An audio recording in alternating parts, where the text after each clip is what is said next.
Let me know if the music is an okay volume. Or if it's too loud. We'll start out with some Puzzle Rush so I can get warmed up. Oh, let me actually swap accounts really quick. Before I mess it up. And accidentally play on this account. And then lose a bunch of rating. And I'll be mad. Nice! That's a little bit over 3x your buy-in. That's awesome.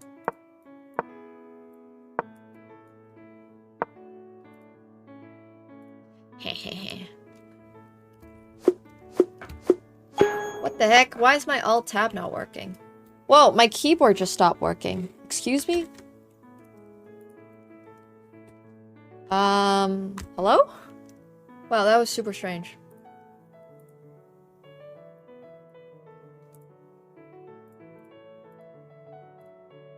Did you guys hear that? My keyboard literally just stopped working. It's not even on Wi-Fi or anything. It's just like a plug-and-play keyboard. It just stopped. Decided to stop. Oh, I need to not press that button. Sorry. When I play poker, I have my tables hotkeyed, so I just I'll tap onto that all the time, but I need to not press it. I need to get my hand off the keyboard when I'm playing chess. This hand needs to not be on my keyboard, otherwise I will keep accidentally alt-tabbing onto the table. Ah. It's alright, I'm gonna get my better keyboard tomorrow for my parents' place. Yeah, it's just muscle memory. It's pure muscle memory. It's not really something I think about.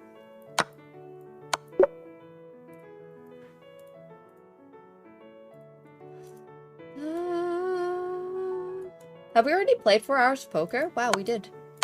Doesn't even feel like 4 hours. That ace-jack versus king-queen hand felt like an eternity. No, I'm joking. Let's see. Wait, what? Oh no, it's just this. I'm just blind for a moment. I don't know why. That was queen takes f8 for a checkmate in 1.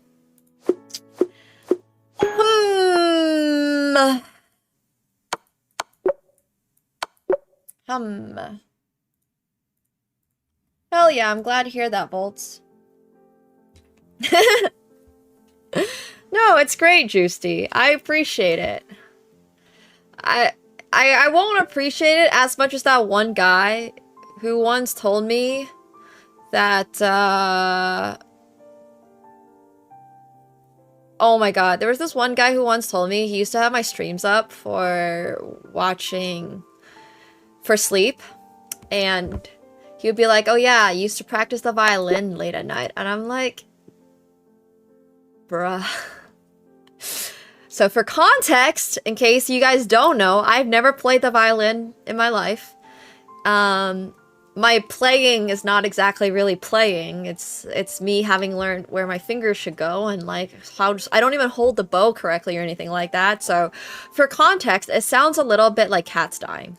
But yeah, anyways, this guy was just completely nonchalantly like, oh yeah, I used to watch your streams to fall asleep to. I'm like, oh cool, which ones? And it was like, oh yeah, I used to play the violin. I'm like, bruh, you okay over there?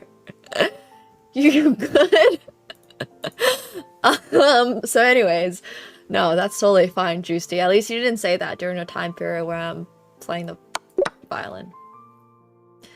I could play the violin. Nobody has ever told me I can play the violin, okay? I want to make that really clear. Nobody has ever that blatantly lied to my face and been like, oh yeah, you can play the violin. No, they have told me that you can try the violin. You can get a violin. They've told me, you're able to, you can pick up physically a violin. So, yeah. I dabbled with the violin, exactly.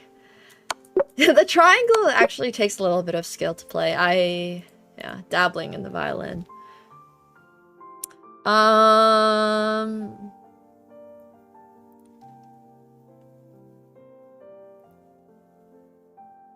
Okay, wait, I just gotta get this out, and then we're gonna play some...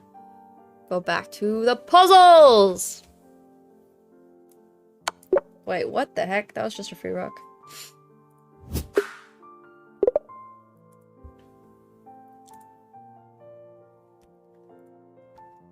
The kazoo? I don't think I know what the kazoo is.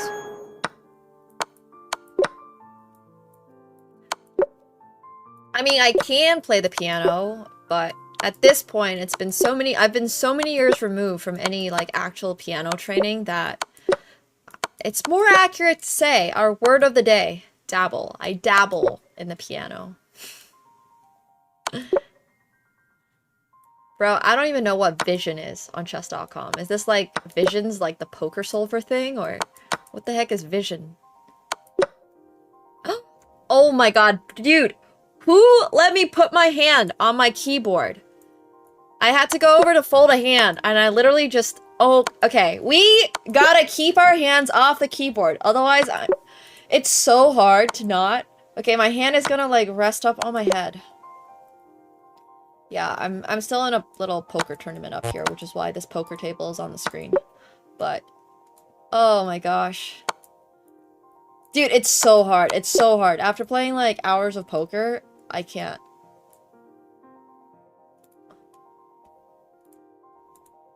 I have genuinely no idea what that is. Alright, I guess I'm fine checking. Now we'll put in a bet. I had ace 9 9 7 3 with nines and a 9 of diamonds. A singular 9 of diamonds. That last hand over there on the PL5 table. Yeah, well, the problem with petting my cat is that I might not have fingers by the end of the day, so... You know. I gotta just keep my hand above my head or something. No, I haven't seen Kesari today. I have not.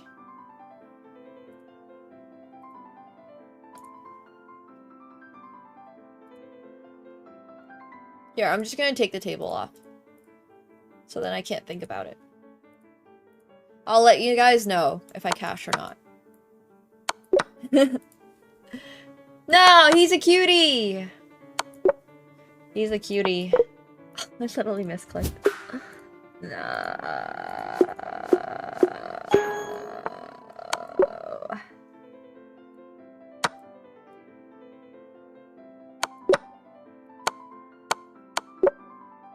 I mean, look at him right now. He wouldn't hurt a fly.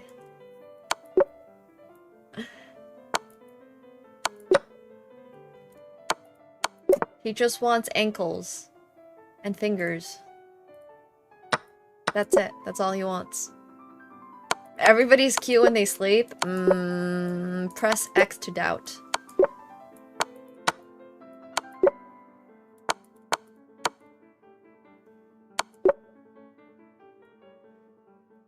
Wait. No, this is just checkmate.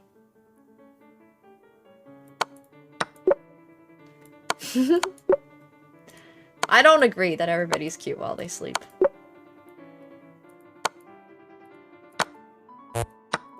Or everything. Rather.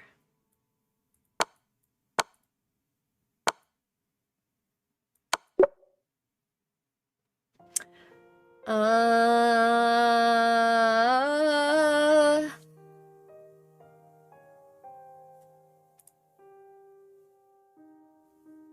feel like this should be really simple. But, oh, it's just this. It is really simple. Brain's just slow.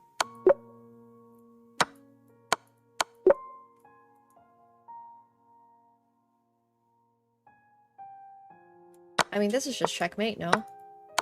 Whee! Oh, well. Apparently I had to deal with the check first.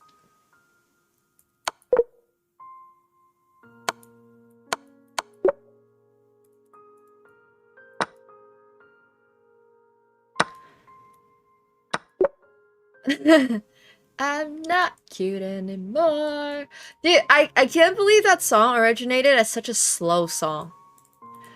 It literally is so slow. Not that I listen to those type of songs very often, but... Oh! Look who's awake! Jeez, Katsuko, have some decency.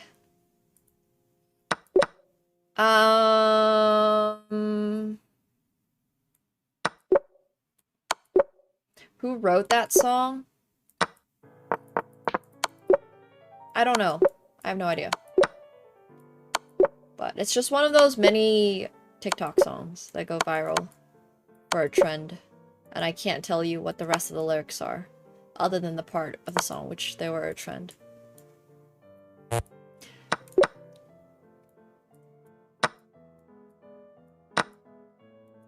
Yoink.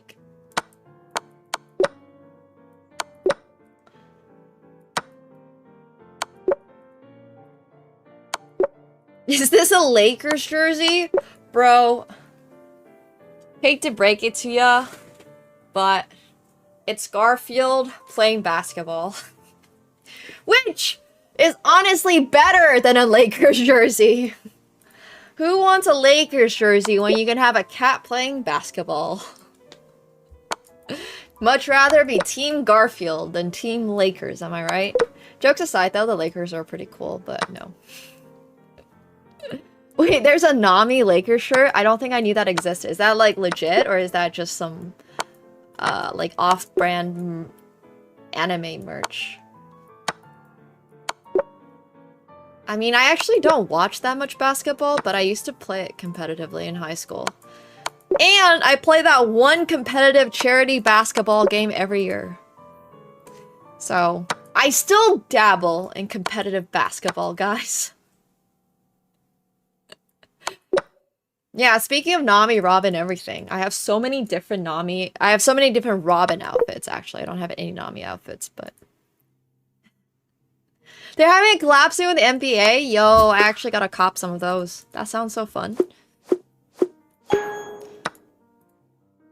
Yeah, I'm not like a huge sports watcher in general. Like, I'll watch some sports every now and then. Especially if it's a decisive game. Like... I think the biggest sporting events in the world are still really, really cool, but I just won't watch, like, regular season sports all that much. So, yeah.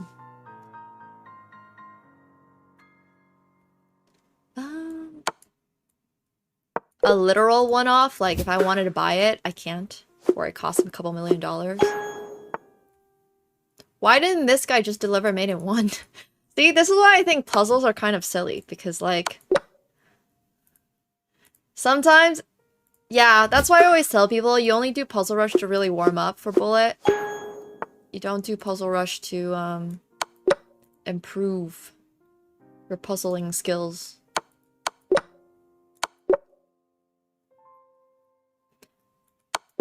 Yeah.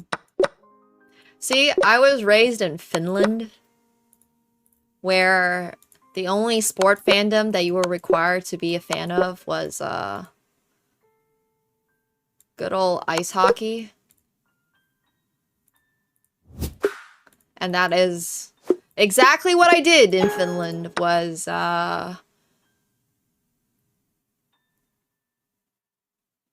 Sorry, I just made an ace high flush on it. I just doubled up. Okay.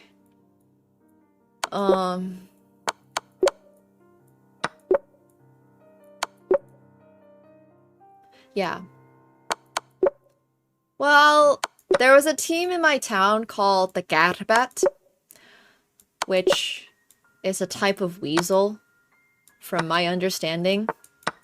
Anyways, the animal species is not that important. Basically, the only sport that was really ever relevant in Finland is hockey. Ice hockey. I played a ton of ice hockey when I was a kid. Like, I was on the junior Garbat team for a little bit. I had so many hockey sticks because you would outgrow them when you were a child. So you would have to get them taped every year. I would get new ones because I would get taller. I had so many pairs of skates. Dude, I don't remember, man. I was like 5 years old when I played hockey. Like competitively. But they had some... like, people start so young in hockey in Finland. I had an... like, stick in my hands, and I was on ice when I was 5, for sure. So I moved to Finland when I was 4, and then I was definitely playing hockey by the time I was 5. Not when you're a kid, it's not. It's not very, you know, you're a literal child. There's not 5-year-olds can't do that much damage to each other. But yeah. I love playing hockey. And then my parents were like, maybe this isn't for her, so they put me in figure skating. I also really like figure skating. But basically, every single schoolyard in Finland turns into an ice rink in the winter, so you just have unlimited, like, hockey rinks everywhere, and they're all really decently sized, so I would just go skating every single night. I did so much skating as a kid. Did so many winter sports. I did all the winter sports, except for biathlon. I did downhill skiing, I did cross-country skiing. My entire childhood was just Finnish sports, really. Really? Yeah, I mean, I don't know. I didn't really get tackled or... There were sometimes occasional injuries accidentally, like if you trip and fall on the ice, it kind of hurts. But... yeah, it's definitely required that kids in Finland skate and ski. You have to be able to skate and ski. You lose your Finnish citizenship if you can't skate and ski.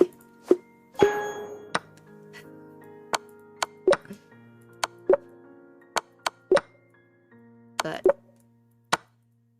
winter sports were fun. I liked winter sports.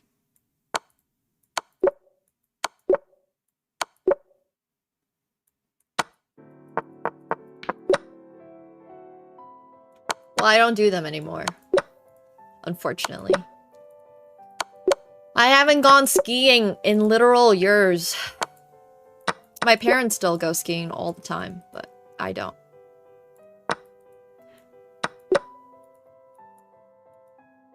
Linus Love? Is Linus even Finnish? Could ask Patrick Antonius if he skis, but...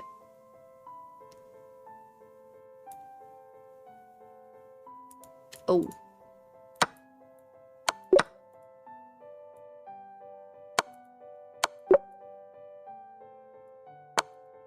No, I don't think Linus Love is Finnish. Definitely not. It's available at shop. Thank you for your interest. Appreciate it.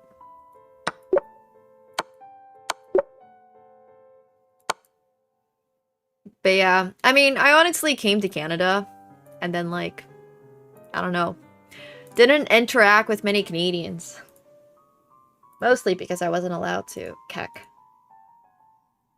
So I just kept all my Finnish traditions.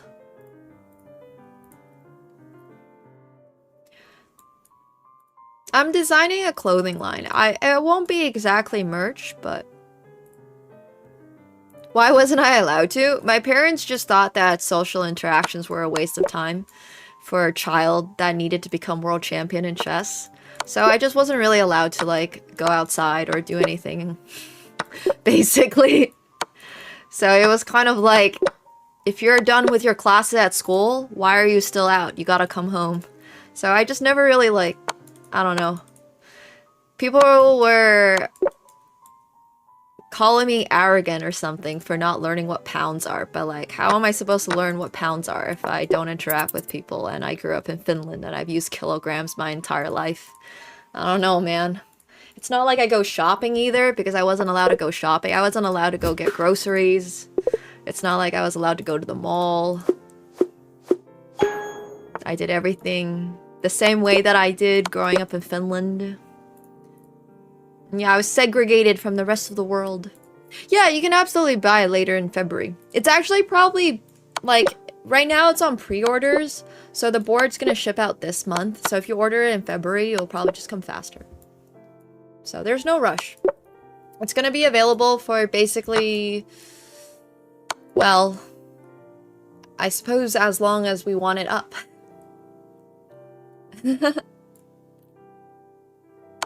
Yeah, I have no idea about Imperial units, and I've lived, quote-unquote, in North America. But, like, I don't know, my brain still operates in kilograms and kilometers, and it just makes so much more sense to have a base 10 system. Like, what the hell is an inch? Why is it an inch? Why is it feet? What's a foot? Why is it multiple feet? I don't want to have to deal with multiple feet.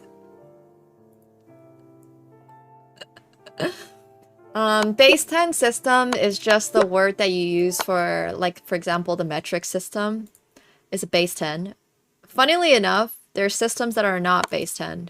Like, back in the day, for a couple of, like, Mesopotamian societies and stuff, they had, like, base 8. There were, like, there's a lot of different numerical systems out there. So basically, like, every time you count to 6, for example, that would be like their version of doubling up or something. Anyways, it's a whole different conversation. Don't need to get into it. It's like, you know how when we hit 10, we start counting to 11. They would like hit 8 or something, and then that would be like, their version of going to 9 would be like their version of 11. Whereas for us to go to 11, you have to hit 10 first.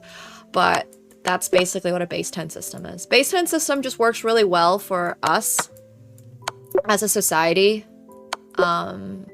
But there are non-base 10 systems out there. Yeah, I'm really grateful that we have a base 10 system because I do not want to figure out if things are divisible by 7 or 8 or like... No, I mean, it's true. You can look up, societies... Yeah, for example, computers use base 2 because of binary, right? That's another great example of it. I think it was the... yeah, time is an exception because it's base 12. That's another one. Hex. There's also, there's a ton of different systems out there. But that's base 10. Base 20 was common in pre-Roman Europe. Well, maybe that's why the French language is so fucked up when it comes to counting. They love to count like soixante. Can't say soixante. It's like, what?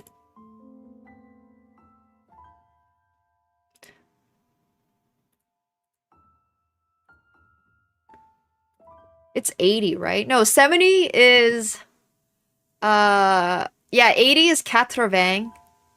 90 is 90. Or something where you have to add the 10. So that actually probably explains French. But then again, I've heard that Swiss French just says soixante and septante and stuff like that. So...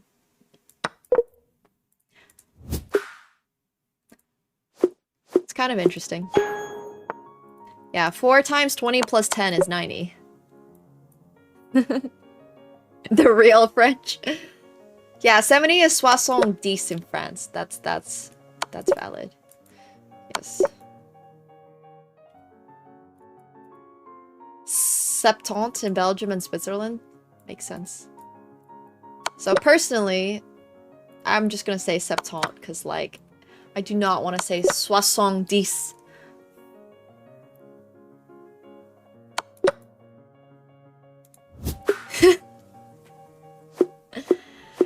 Agreed, Hergon, agreed! That's what I'm saying.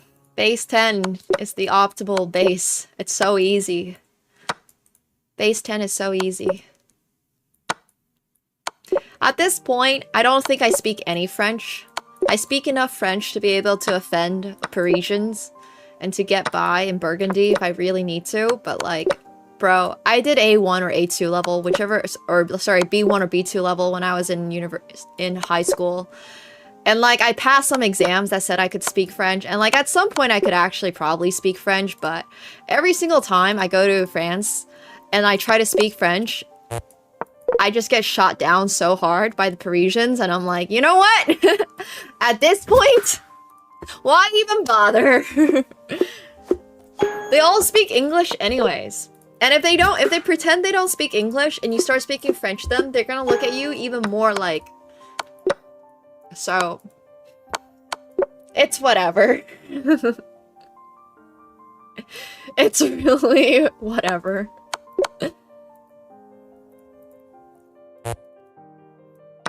Yeah. Oh, yeah. The kid who didn't understand my French. That too.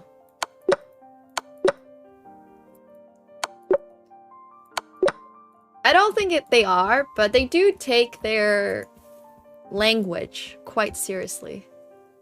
I mean, they can speak English. I think they choose not to speak English. There's a really big difference.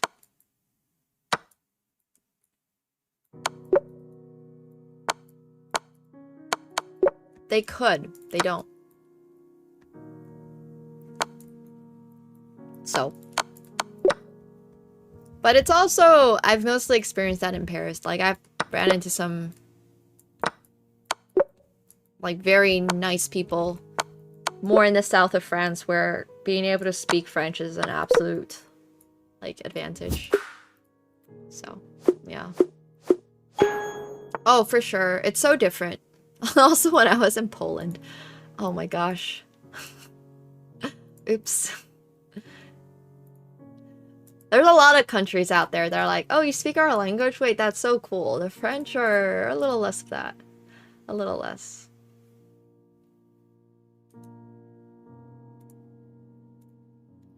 Just speak English.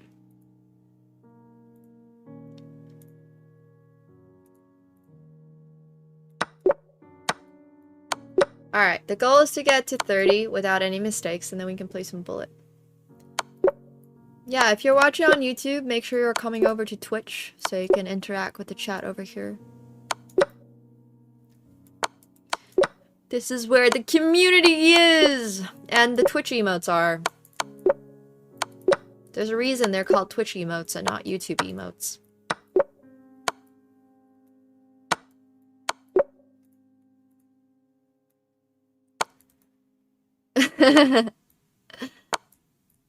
Greek is, like, surprisingly hard. I went to Greece last year, and I genuinely thought that it was going to be relatively easy because we got so many languages that have roots in, like, so many words that have roots in Greek. But then I was, like, trying to learn how to say hello and welcome and stuff, and it's super different. Super different. It's wild. I don't know. Greek is also not for me.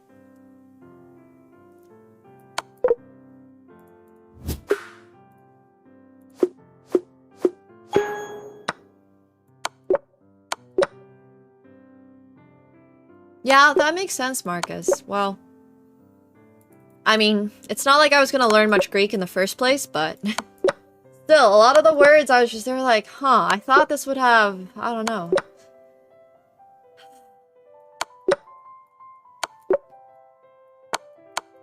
A little bit more affinity. I don't speak any Spanish. I have dabbled in trying to learn Spanish, but no. No, I've never tried Arabic either. Well, I mean, that's not entirely true because I have, but it's not really a language that I'm gonna pick up anytime soon, especially the written script. I feel like is way too hard.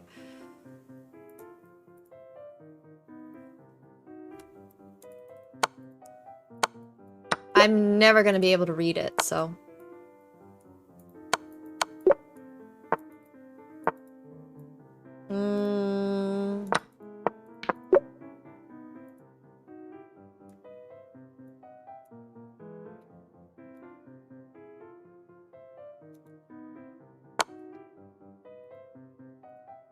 Vietnamese is not really a language that I've ever thought about learning, but...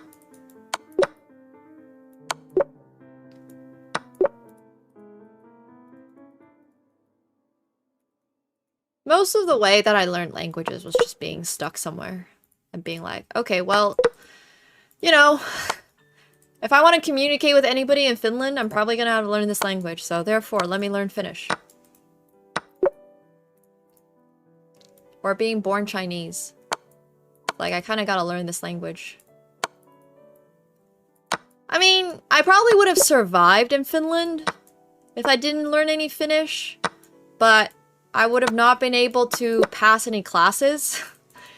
Like, physical survival, yes. Mental survival, perhaps no. Perhaps no. I don't speak any Thai, nor am I really planning on necessarily learning anything other than like Sawadika, Kapkum Ka.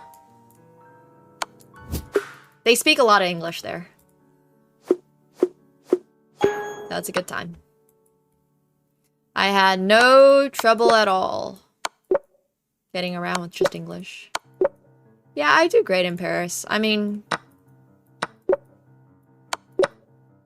I do visit multiple times a year or so.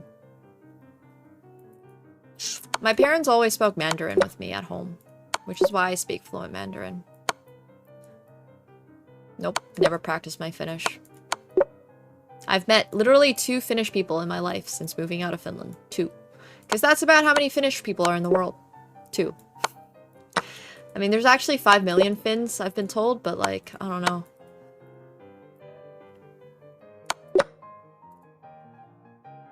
It feels like it's literally just 2 Finns in the world.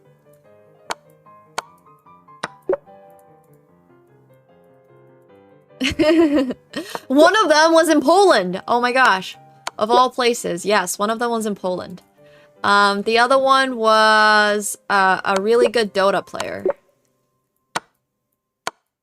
Forgot his name now. Fudge. But like, he's one of the biggest, he won like a ton of money in what was one of the biggest prize pools for an esports tournament ever. He was Finnish. And I think those are the 2 Finns I've met. Oh no, that's not true. I met 3. I met another Finn in Paris last year, actually, while doing my model versus chess YouTube video shoot. He was super cool. Yeah, the total population of all people in Finland is quite low. Quite low.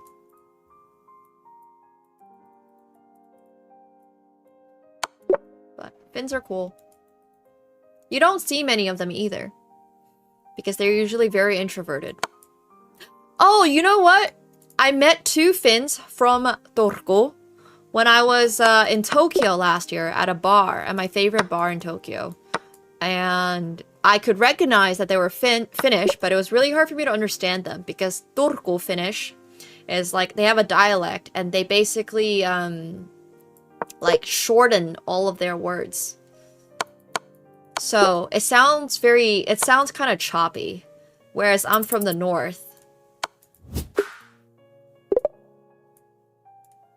Turku. It's T-U-R-K-U,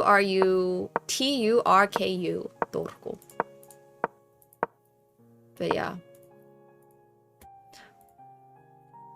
They have like a very specific dialect of Finnish too. Oh, of course. Well, Finnish has a lot of rolled R's. I think is more accurate. Ratsu. Rakasta. I mean, there's also a lot of U's. I don't actually know which vowel is the most common in Finnish. We also have A and like the other Scandinavian countries. I do watch the hydraulic press channel. They just hydraulic press everything. Great content. I love it. Alright. This guy's name is Washer and Dryer. Nice, nice, nice. I am still in the middle of this PLO 5 tournament, and I've actually made top 6. So every now and then, if I'm glancing over, it's because I have to play a hand on that. Well, I mean, it's where I grew up.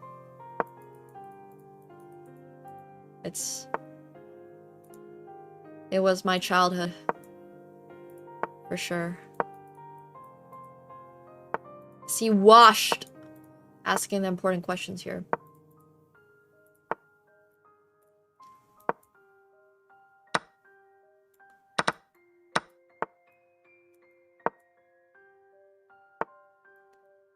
I am winning, actually. I need to check after this game how much money I've made through the tournament. But for now, let's focus on winning this bullet game.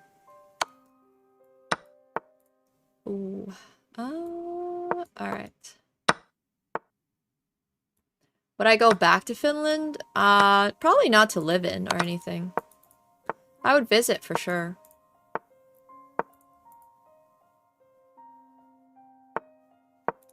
It's kind of hard to get to where I live, though.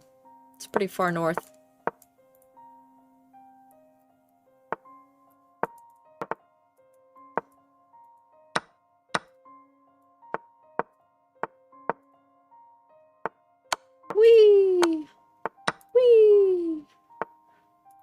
Sound effects for winning my opponent's pieces. Yay.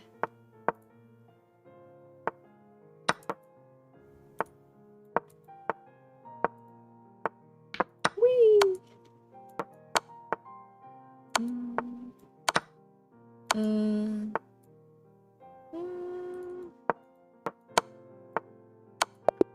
They self-mated! Hell yeah. I'll take it. Okay, one sec. I gotta check how much money I made through this tournament. Okay, for coming 6th, I made 312 bucks. Nice. That does cover my buy-in for the 250 tournament that I lost the other day. I mean, lost earlier today, so that's nice. If I get 5th, I would get 412. If I get 3rd, I get 750. If I win, I get 1,650. So the goal is definitely to get 5th, because then that would cover my buy-in for both the Hold'em tournament and this PLO tournament. And my Badoogie tournament. So that's nice. I'll take it.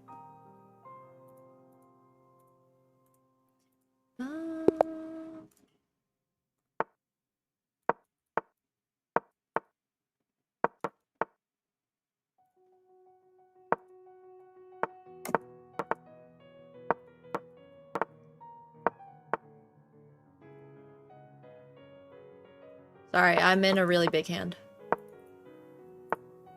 I flopped 4 deuce, but it was a full flush board, and then I turned a full house. So I've actually just doubled up, and I am 2nd in chips. That's nice. Okay, sorry. Back to the chess. Oops. Well, that's not good.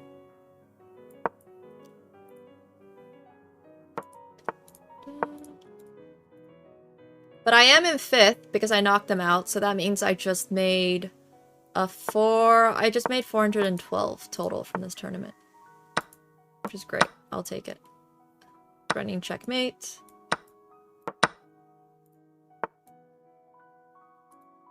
That is a free rook. Thank you very much. Hell yeah! Yeah. Do I cash in my Phenom tokens? I have not.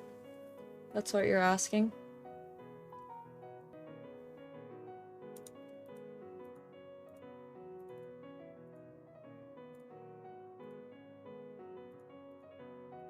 The hell?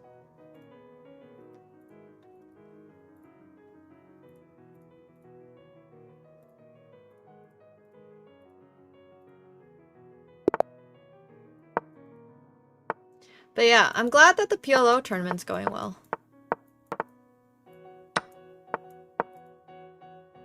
I probably would have played this first. Probably should have played knight here. Now I'm slightly regretting my choices.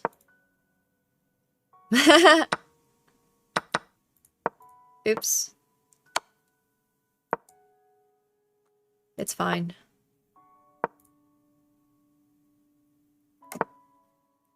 Ah.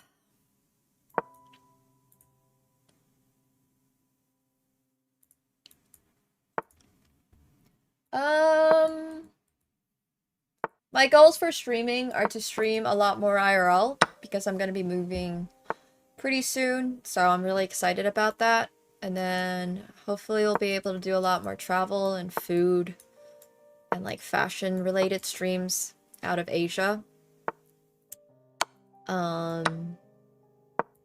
yeah, that should be a really good time. And I'm really hoping to get my lifestyle, like YouTube channel, fully kicked off. Been in the process of hiring for that, figuring out what type of content I want to make. So that should be a good time. And then for chess, it's really just hitting like 1 milli on all the chess channels. So the chess YouTube channel, the chess IG channel.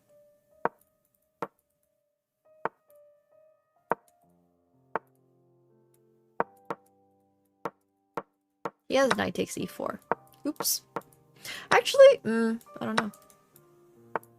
Yeah, I have a ton of friends in Asia.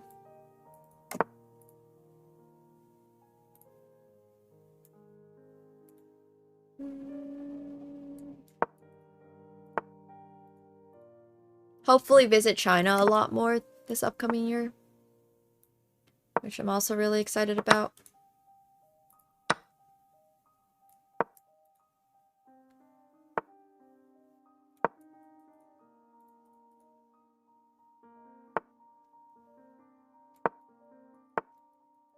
Not streaming related, but yeah, just super dial in like all my long form content and stuff. I'm from Hubei, central, quite central China. And I haven't really gone into travel China much because I moved out when I was like 3 years old, but yeah. I'll miss Canada too, although I haven't visited much of Canada. It's crazy. I've never been to Vancouver. I feel bad. I feel like I should have visited Vancouver at some point in my life. Whoa, his pieces looked sick. What was that? I liked his board design overall. I heard there's such good food in Vancouver.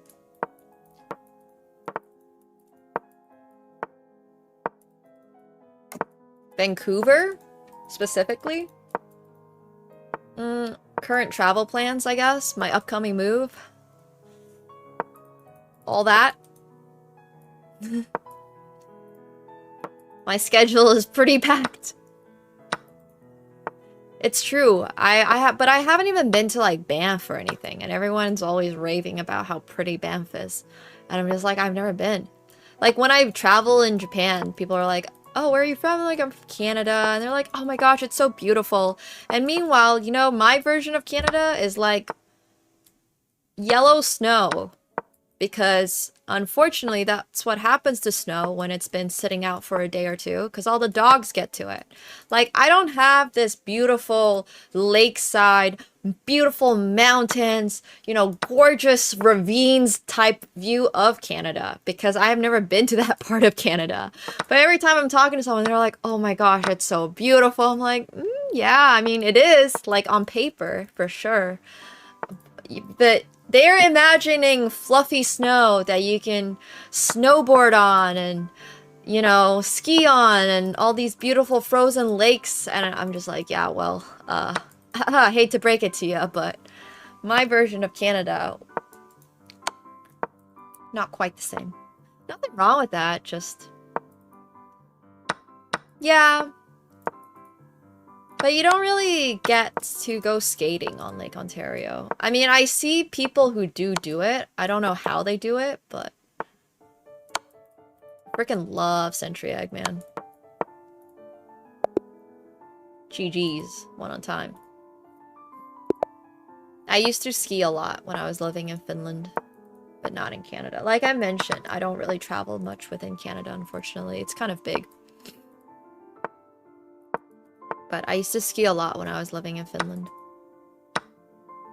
I'm a big Conchi person. And Century Egg.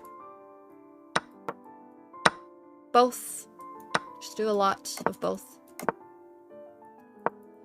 I used to skate on the, there's a canal in Ottawa. It's like a 7-kilometer long canal, and you can go skating on that. It's frozen all over, and then it's kind of nice. Maybe I'll end up in Vancouver. But probably not. It's way too cold? Yeah. I hear ya! I don't disagree. It do be kind of cold. The Rideau Canal. But yeah, I've skated on that too, which is kind of cool. Kind of cold once again. What?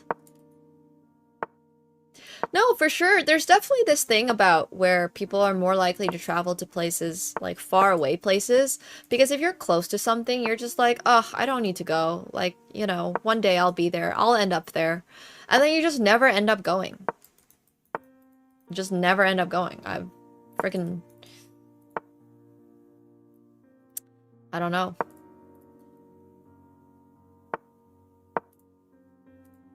One of the other places that I kind of wish I had gone to while I was living in North America is Peru. I've always wanted to visit Peru, but I've never really, like, had the chance to visit Peru, and now I'm just gonna be so far from Peru. Like, how am I gonna end up in Peru? I don't know. Oh no, that's checkmate. I probably could have flagged them, actually. Yeah, exactly. I have a lot of friends from Singapore, and I love Singapore, but for those of you who don't know, Singapore is like a relatively small country. So it's pretty easy to get around and stuff, but like every time I talk to my friends, they're like, oh, Singapore is so small, like, there's nothing to do here. And meanwhile, I'm just like running around trying to go to every single like food hall and every single mall and stuff. I'm like, Singapore is one of the coolest cities countries I've ever been to. And everyone I know in Singapore is always like, yeah, but there's nothing to do in Singapore. Why are you visiting? And I'm like, girl, I freaking love it here. You don't understand. I disagree. I think Singapore is very different from Dubai. Like, maybe in terms of wealth, there's a lot of wealth in Singapore, but there is so much culture in Singapore. It's one of the most culturally complex places in the world. It's like a melting pot of, you know, Chinese immigrants from like the 1700s, and there's Malaysians, and there's a very strong culture there, and there's even like there's great food from India. There's a lot of Indian immigrants from there as well. I think it's very different from Dubai. Yeah, but my point is, most people just like some place if they haven't been there their whole life, which I absolutely understand. I get it. I truly do.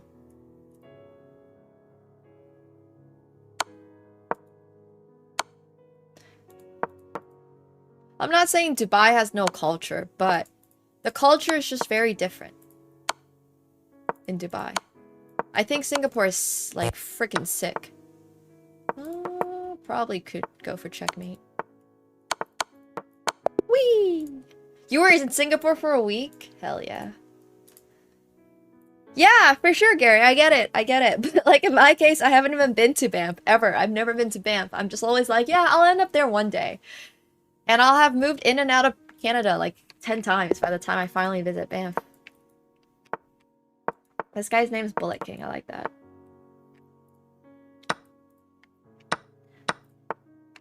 If I could live anywhere in the world, it would be Tokyo. Anywhere. If I had infinite resources, like, yeah. Oh, the public transportation in Singapore is so convenient. For sure.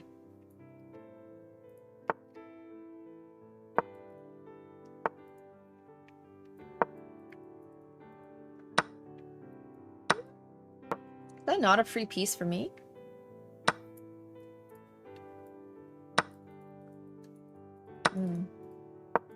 Can't relate. Japan's my favorite place in the world. I love everything. I like the food, I like the culture, I like the people, I like the fashion.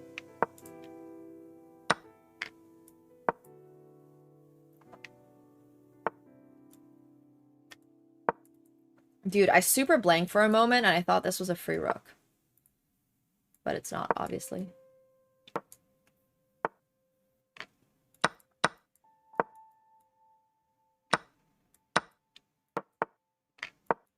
I've never been to Shenzhen. I've traveled Japan a lot more than I've traveled China. Which is not necessarily sad, just like, I don't know. It's interesting. Like I mentioned, I didn't really grow up in China or anything like that.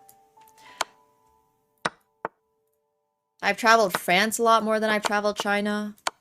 I've been, like, everywhere in France. This is checkmate. It's kind of nice. I kind of like it. Wow, this was actually kind of a clean game.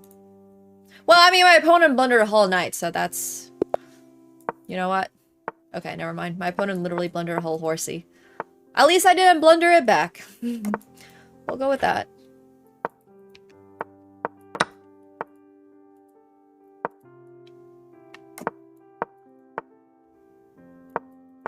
I love crowded places. Actually, that's not true. I don't necessarily like crowded places, but I like places where your identity is not relevant to you or anybody else. Like, no one cares who you are in Tokyo. You can be anybody. You can be anything. You can... Like, I find that so freeing. Like, the I love the anonymity of the crowd, for sure. Yeah. The other version of that I really enjoy is just like being in a place that has very few human interactions, like Finland. I really, really, really, really just enjoy that so much. Yeah, I mean, I guess if you're like a tall white guy or something, it's perhaps a little different. So, you know, I get it, but...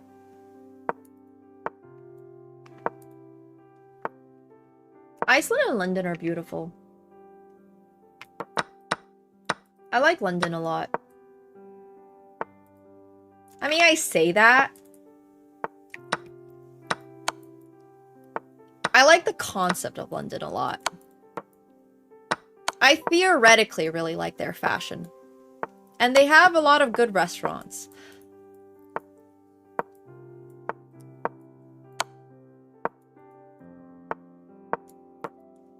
Should not have done that.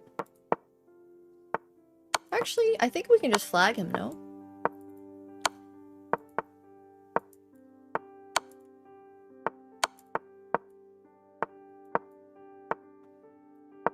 Wait, watch this. Oh, never mind.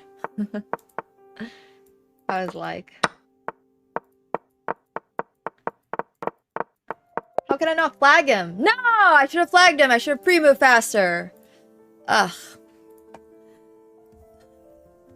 Iceland's your favorite place? Iceland's stunning. Every single photographer friend I have... Okay, not every single one of them, but like... Two of my different photographer friends were like, oh yeah, I started...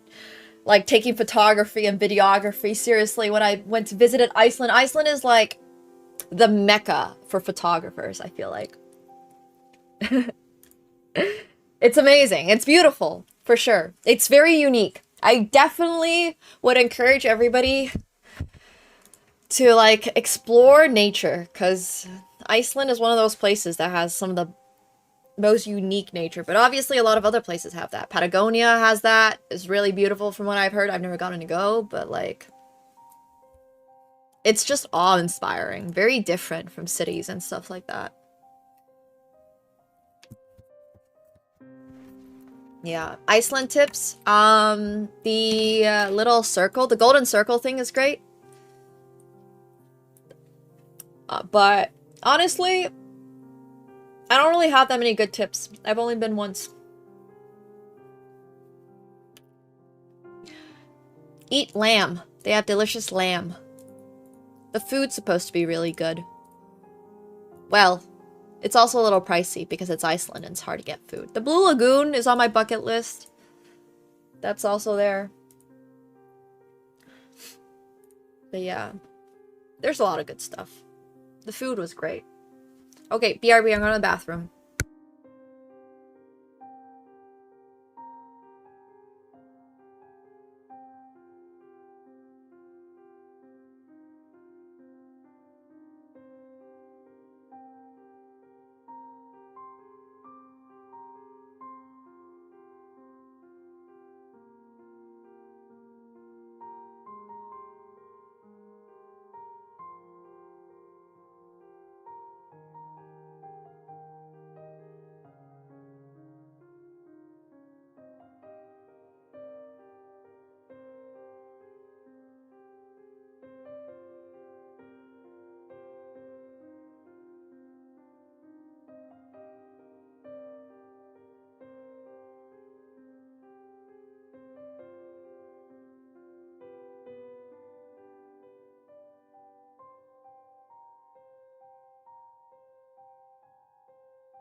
Oh shit.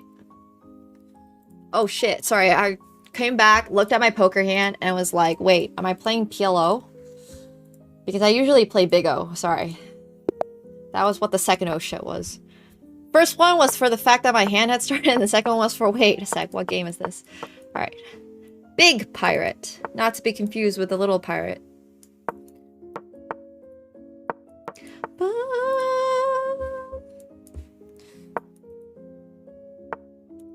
I mean, my one issue with visiting Iceland is that you can't get anywhere without a car. Like, you gotta be in a road trip mood. Reykjavik is beautiful, don't get me wrong. It's just, there's not, like, infinite to do in Reykjavik. It's fine, it's just not, like... You need a car. And if you don't like road trips, which I actually don't particularly like road trips. I don't really like being in a car. Yeah, it can be a little bit... boring. So you just gotta be in that right mindset. And also you have to drive really carefully. This is also true. Like, gotta be careful.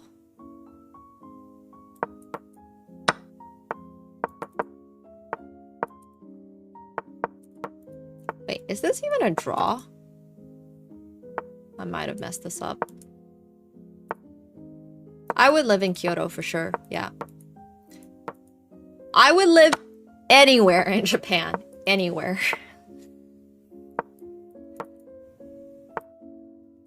Quite literally.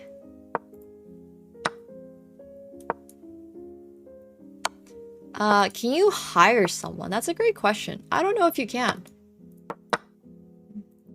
It's probably a service they have, but I have not seen it myself.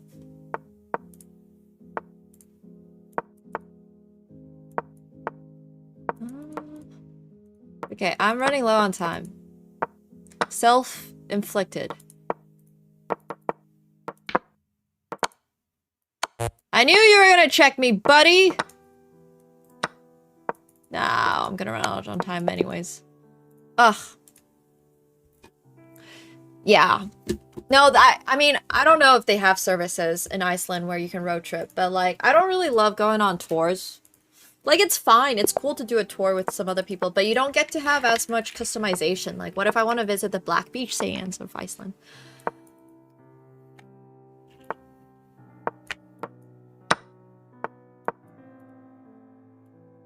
But I would still go to Iceland. Hello, AkaNemsko, aka Evandar. Thank you for the prime. Welcome, welcome.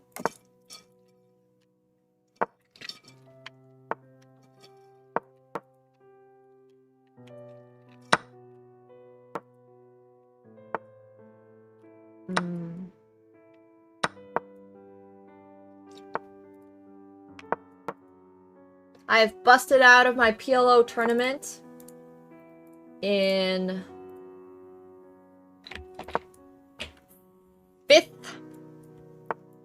for a profit of well, not a profit, for a profit of $312, but I did cash, so I'll take it. Alright, I just wanted to let you guys all know.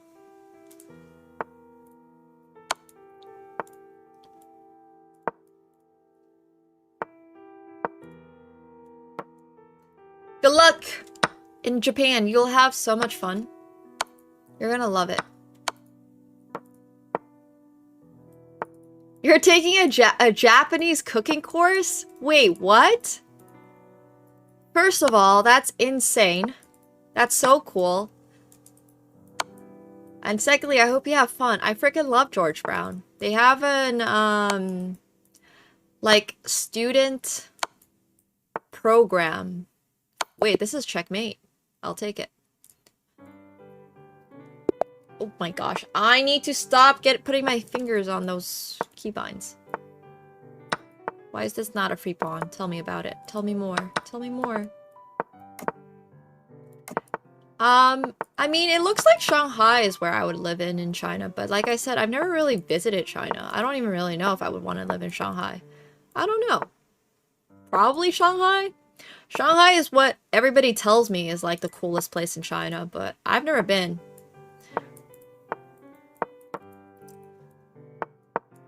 So, probably Shanghai?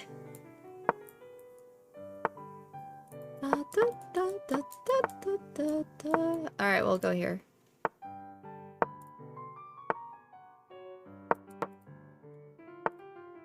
I've heard good things. Oh, well, they didn't see it.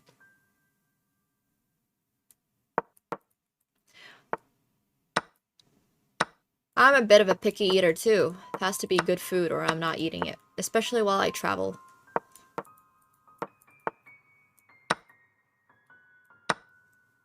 There is nothing worse than having a bad meal while traveling, understanding that you only have a certain number of calories you can consume while on a trip. It's so real in Japan. Like, I'm so... Like, everything I go to has to be like, this is the place. Yes, I want to eat here today. Because you can only eat here.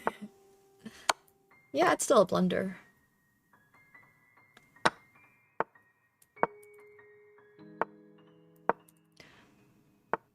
It's a blunder regardless of whether or not your opponent sees it. It's your mistake, not theirs.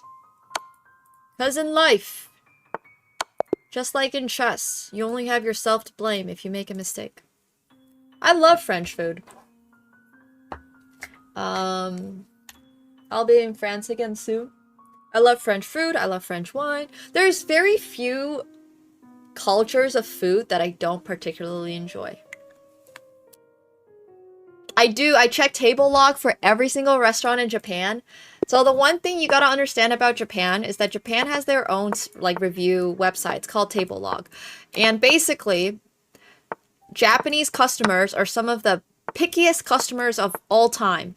Like what would usually get a 5 in the US or in Canada or like Europe or whatever is gonna get a 3.3. They're so insanely brutal. There'll be reviews that I've seen that are like, yes, this is the best, you know, tonkatsu I've ever had. 3.5. And I'll be like, but this is the best tonkatsu you've ever had. Why is it a 3.5? It's not even rude. It's just brutal. It will be like the best version of something, and I will just be like, bro, why are you giving this such a low review? I don't get it. I don't know why. I don't know why that is the culture there, but every single table log review I've seen is like, yes, service was fantastic. The chef is very kind. The food is delicious. 3. And all they'd be there like, but like, why is it only a 3? This place would have gotten an easy 5 and would have been like $500 in the US. But in Japan, it's like 20 bucks for your sushi lunch or whatever, and it only got a 3. And I'm just like, bruh. Like, a 2.5 is, like, actually average, I think, for them. And a 3 is like, wow, that was actually really good.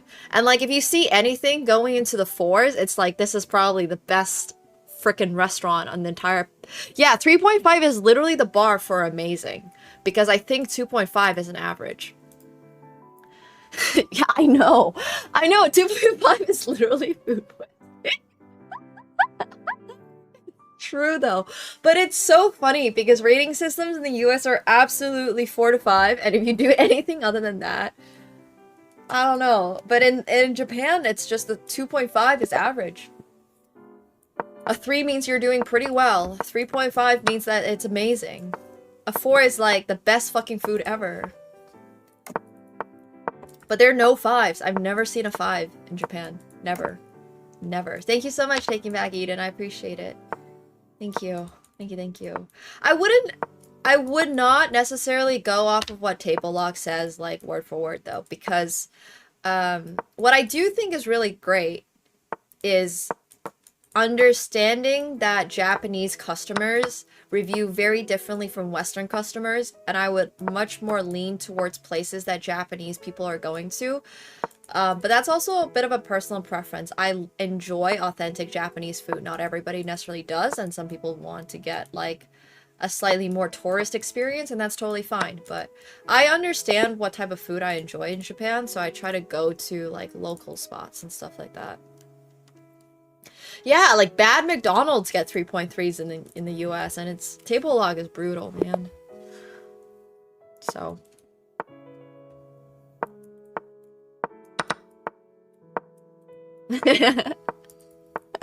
yeah, exactly. I'll just be like, bro, I don't know. It's crazy. No, Japanese ratings are crazy.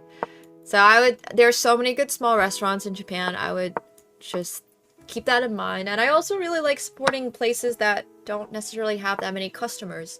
I think in the US, you would seldomly go into a place that doesn't have that many customers, right?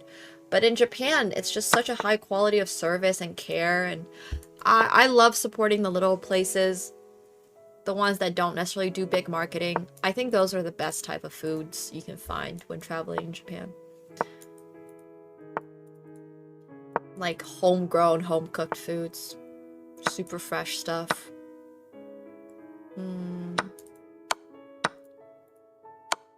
Whoa. This is interesting. It means the food is all and you're gonna die. That's funny. No tipping in Japan, yeah. That is correct. You do not tip.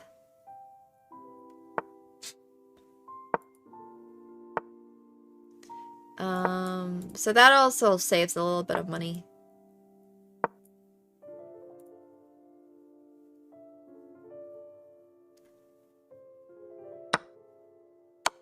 Wait, do I not have checkmate? This guy played B takes A2 so convincingly, with so much gusto, that I was like, for a moment I was there like, maybe I can't win this, but then I took another look at it, and it sure looks like I can win this. So a lot of tip jars. To be fair, the expectation is not that you need to tip, they just have the tip jar as an optional. They do sometimes have a small service charge. Yeah, this is true. They sometimes do. There are even companies in Japan that help you, like, make a whole new identity. It's like, oh, you, want to get away from your family? You want to get away from your work? How about we just give you a full new identity? Say goodbye to the wife that you're having marital issues with. Don't even bother divorcing her. Just vanish off the face of the planet. Why not?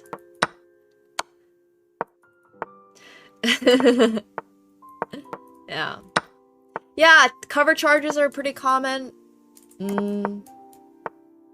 these days for, I don't know. Yeah, just ghost. You can just ghost. Maybe you racked up too much debt, I don't know, but you can just say bye.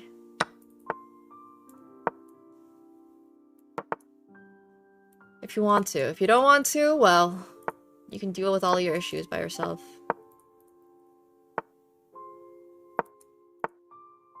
There's a lot going on over there. I don't know, man. It's an interesting society.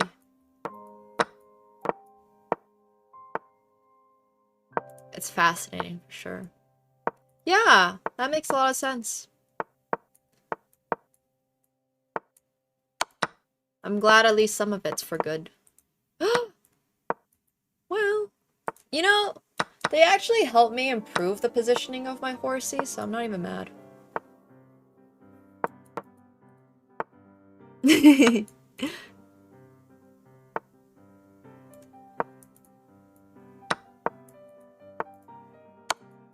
Yoink!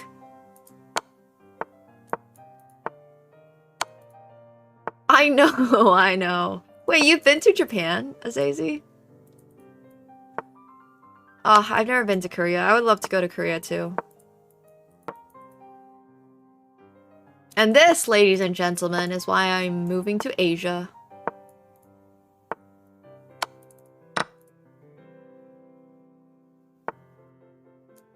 Oh, you've never been? Okay. I thought you did. I don't know why. Hell yeah, we flagged him! Easy peasy.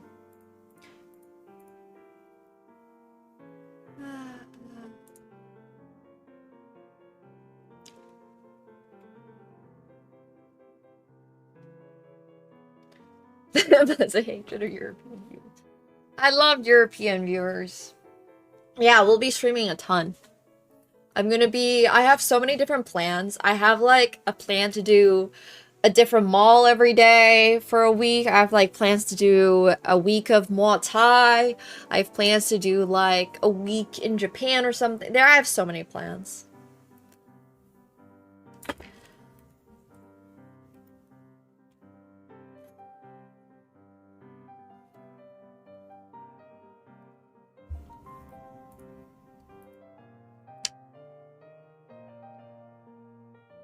Oh gosh.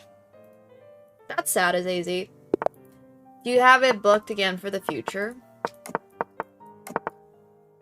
Or is it just done deal now? And you can't take time off?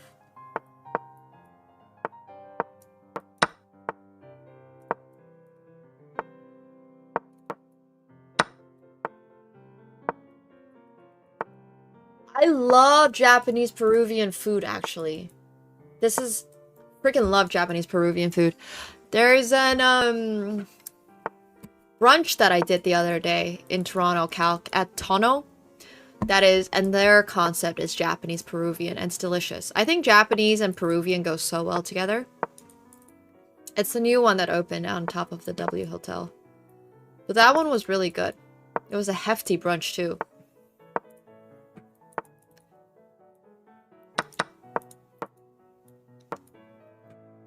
But yeah, as a concept, I really enjoy Peruvian food.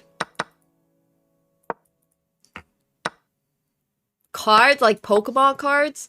I have so many cards literally sitting on my table right now, but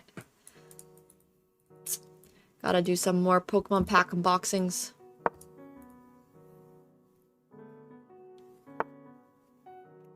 The best German restaurant in the world is in Bangkok, Thailand.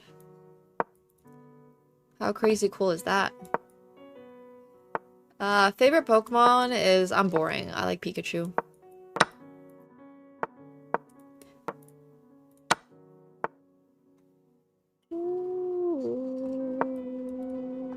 Surin. It's called Surin.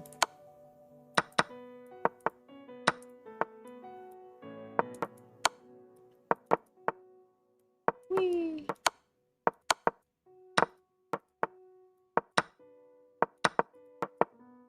You know what? Let's do this. Heck. Flagged him! Stupid cloud burp. A Chunkachu? I had a Pikachu card collection at some point, but I need to find it now. Happy New Year's! Happy New Year's. But yeah, Surin is a really, really good German restaurant, and it's in Bangkok. I'm trying to think what else is good. Like fusion foods. All the Chinese fusion foods are always good. In Singapore, there's a type of Chinese Malaysian fusion food called Peranakan, which was really good when I visited Singapore last year. But other than that, there's like Hakka, which is like Chinese Indian. There's obviously tons of like Chinese Japanese. There's Chinese Korean. I think I enjoy every single type of like Chinese fusion food.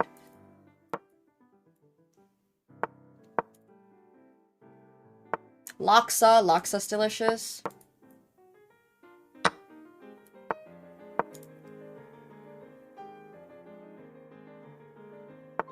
Yo, Zunin, thank you!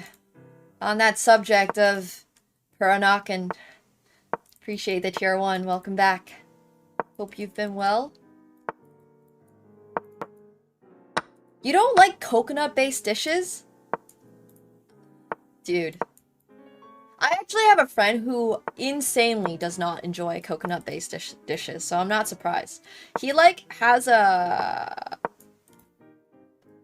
I guess, affinity, but coconut just doesn't do it. Fair enough. I freaking love coconut-based dishes. I'm a big fan of all the curries that Thailand has. I love Penang the most, but yeah. They're all great. Well, yeah, but in a coconut curry, you're not eating coconut by the spoonful. This doesn't look great. Oops. Well, they have 3 seconds left, so I guess it doesn't really matter. Heck. Yeah, for sure. Some lactose uses milk sub. I prefer coconut. I think coconut's great. I love Tom Yum. Yeah, that was a bit mean. But hey, time is part of the game. Ugh, I don't like playing this. Sucks to flag. Get faster. Tom Yum is so good, I agree. There's hardly a Thai dish I don't enjoy.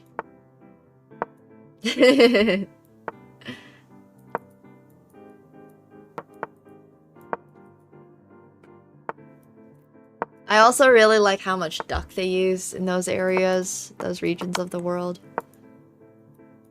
Good food. Yeah, agreed. Thai food's delicious. It has such a good balance of flavors.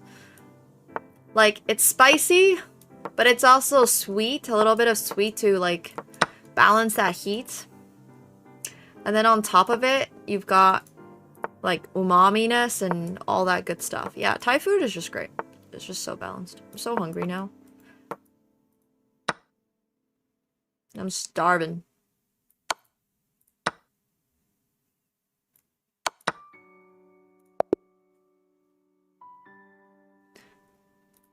A new Filipino restaurant? That sounds good.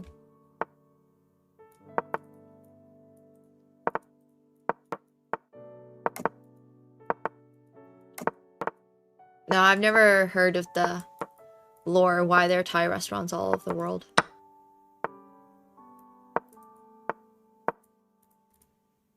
Pat krapao.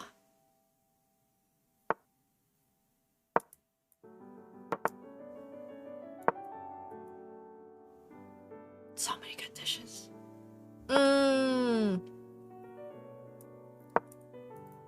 Yeah, I'm not the biggest Mexican food fan.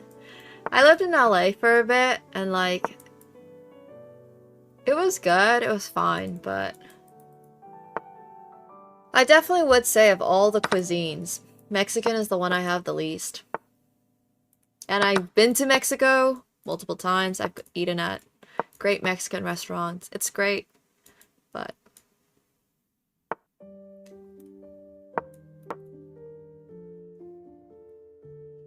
who puts rice in a goulash that's potatoes? Are you crazy? Oh. I love goulash. Yeah. To be fair, you also did grow up. Well, I assume you grew up in, like, Texas, but yeah, I've been to Texas, too. I mean, Tex-Mex I know is different, but also not a huge fan. But I freaking love goulash. Gabadoosh.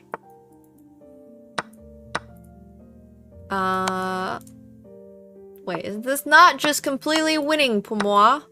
Especially if you play that.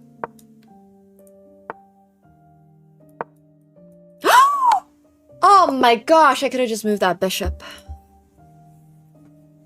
Yeah, I love Arab food. I mean, I really, really enjoy, like, Lebanese and Pakistani.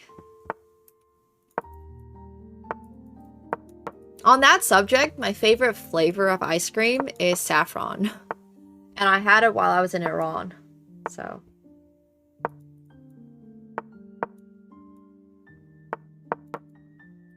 I like really strange flavored ice creams. Not saying that saffron is that weird of a flavor for ice cream. But I found out that I don't hate ice cream through eating saffron ice cream. I just didn't like flavors like vanilla or chocolate. Yeah, I mean, Indian food is just one of those staples. I'm gonna have so much Indian food when I move. I love butter chicken. Butter chicken once a month has been my, like, mandatory.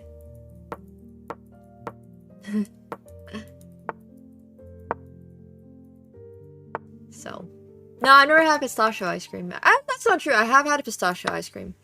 I've had gorgonzola ice cream. I've had mushroom ice cream. This is double pinned, by the way. Oh, no, it's not, because, of course, never mind. Sorry, I take it back. Not double pinned. The mall country, that's correct. The country of malls. I like savory ice creams. I've had ham ice cream. I like ice creams that are not too sweet, because I don't like things that are too sweet. I can't take this pawn. Well, that sucks. Yeah. Had mushroom ice cream. Yoink!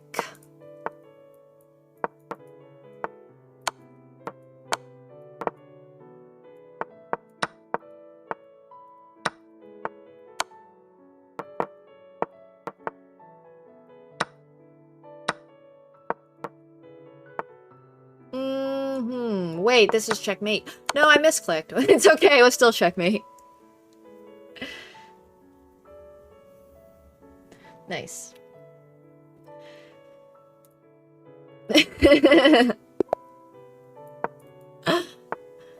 Oops. I'm glad that it was still checkmate. I had to charge up the checkmate, literally. That looked ridiculous. I'm glad it was checkmate on both fronts.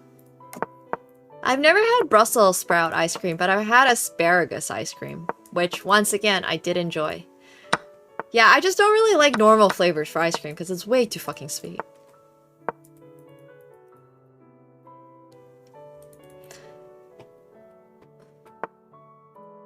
No, thank you.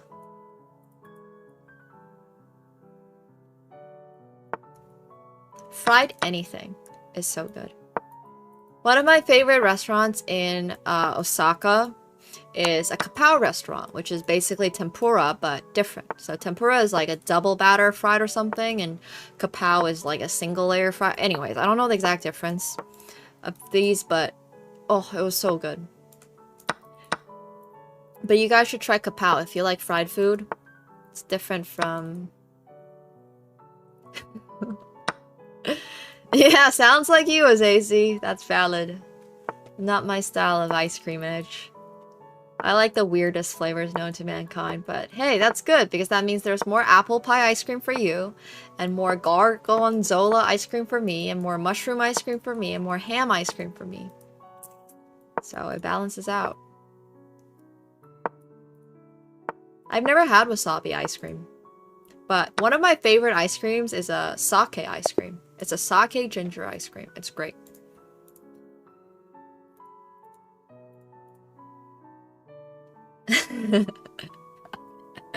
Yeah, I've had ham ice cream. Yeah.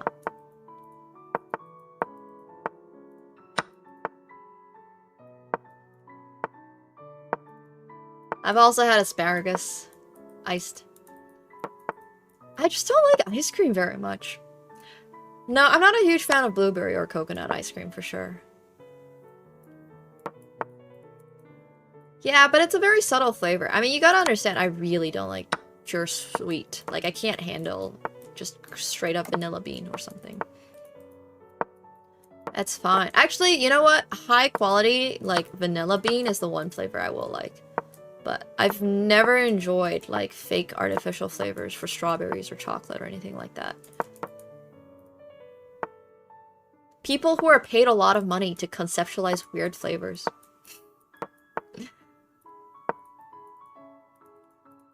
I really cannot answer you, Prelay. I don't know. I don't know how to make any of these ice creams. Yeah, I love cheesecake. I do really enjoy gelato. Yeah, this is true. This is absolutely true.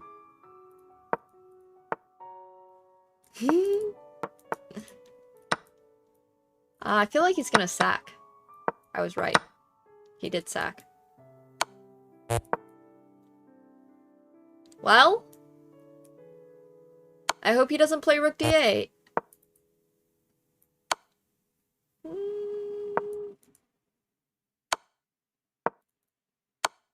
Alright, now we're gonna flag him.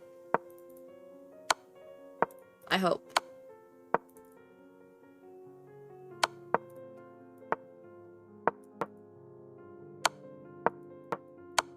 I think my chances are actually kind of high. Keck. Well, let's just take this. I'll take it! Well, there's actually a term for that. Like, gastronomy is the concept of food science. Like, have you ever heard of Alinea in Chicago? Alinea in Chicago is a concept by a really, really, really good chef. And I've had so much Hungarian food. Oh my gosh. Yeah, so that's basically food science.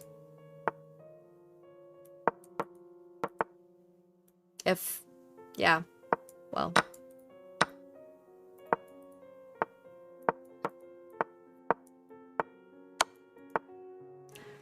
That's another, I've never been to Chicago. Despite living in North America. That's another place that I should have gone to. It's once again, it's that concept that if you are close to some place, you're just like, oh, I'm gonna get there one day. And then you just never get there one day.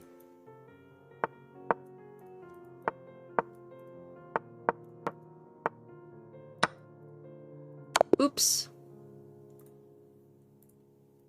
Yeah, it's true, Calc. It's true. Yeah.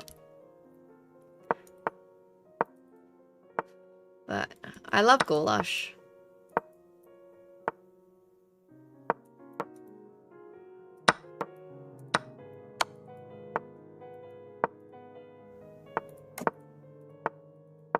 Goulash is fantastic.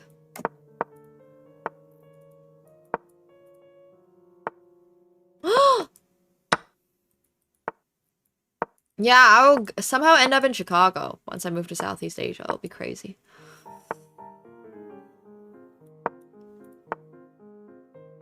This conversations make me so hungry.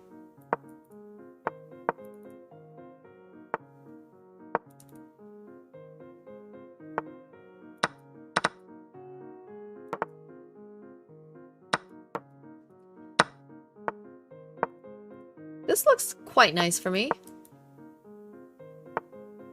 Oh, he saw it. Darn. You know what? Let's play this.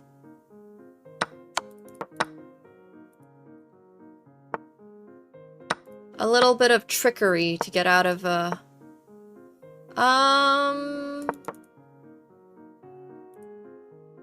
I'm in the mood for a lamb ragu.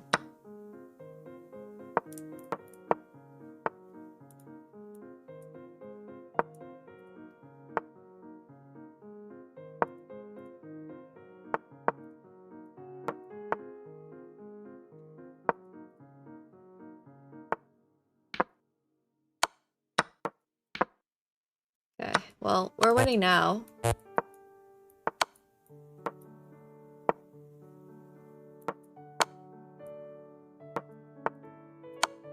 Good thing I canceled that pre-move. Oh my gosh. He was really trying to squeeze his way out of this loss, but we got him.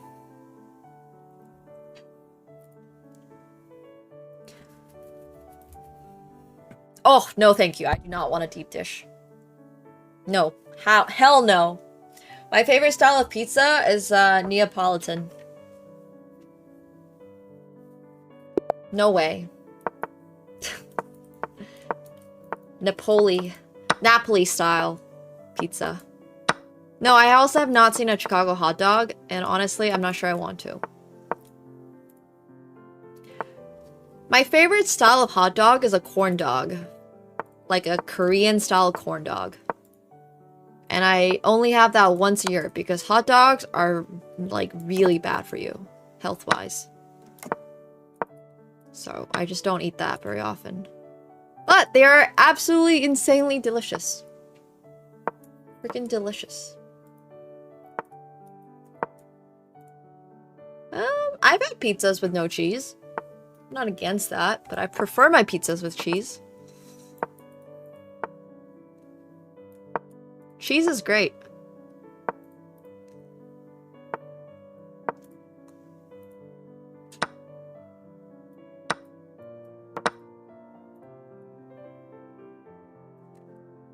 How are corn dogs not hot dogs?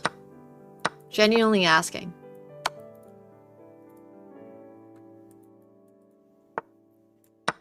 Yoink! Yoink!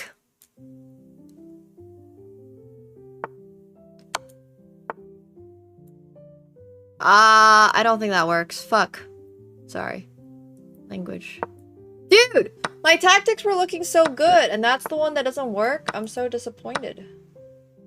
Darn. Alright, well, this is fine, I guess.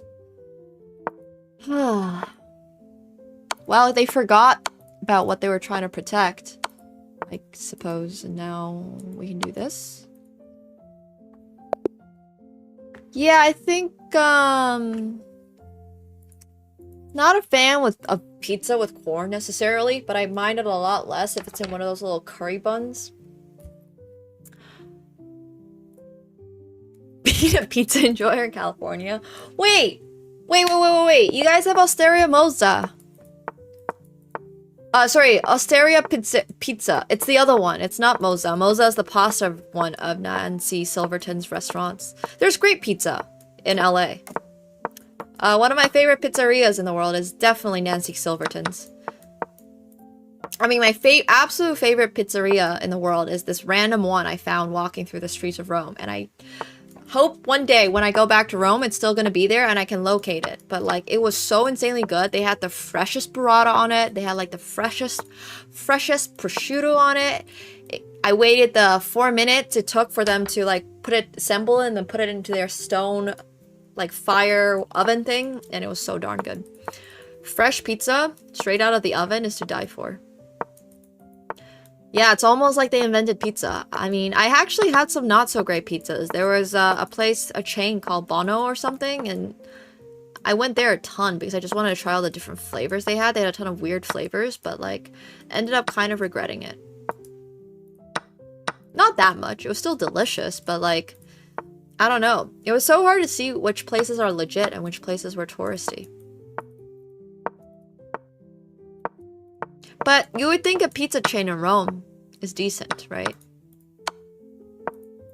I don't know. I did. I thought it was fine. But only fine. The one I went to that was just like, I don't know, on some random little street was freaking insane.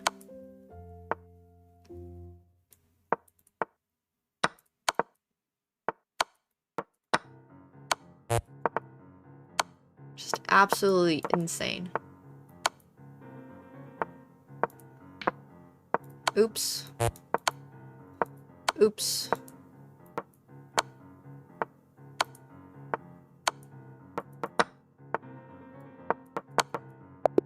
Oh my god, I got the draw! As they were checkmate and won away! Woo! But I freaking love fresh burrata on my pizza. That's another thing that Nancy Silverton's restaurant in LA does really well. They do fresh burrata on...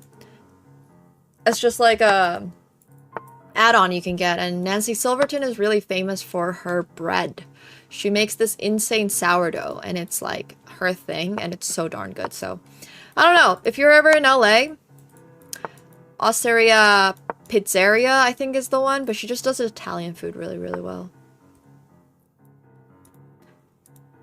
I don't think I've been in a Roman train station, so no. But yeah. I love burrata. No, I've never been to Bestia in LA.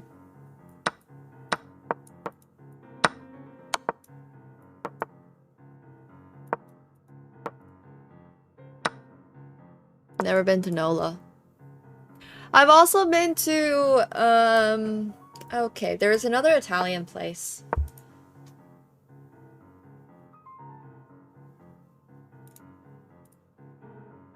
I'm gonna look it up. Nancy Silverton Pizza Restaurant, LA.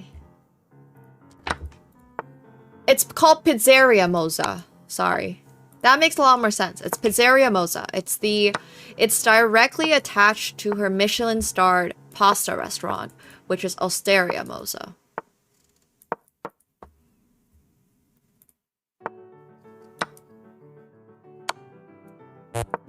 Have not been.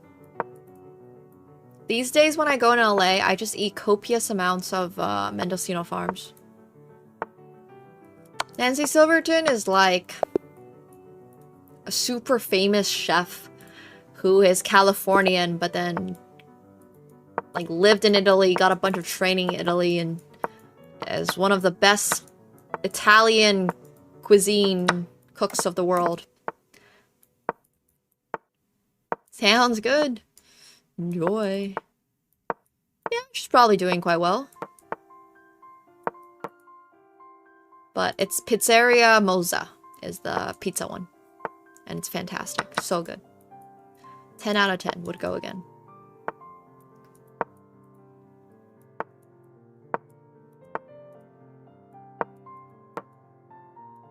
I don't know. Italians are pretty cool. I feel like they're pretty welcoming a lot of the time.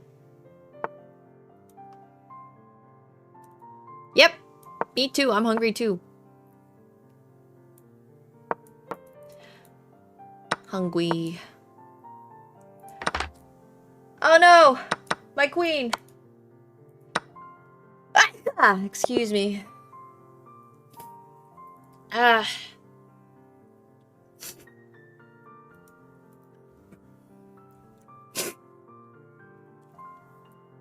Ah. Thanks. Thanks. Schniffly. Well, this guy's 2730. That's kind of high rated.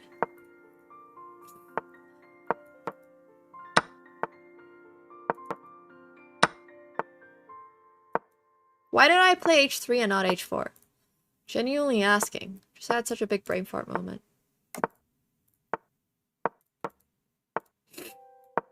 Oh.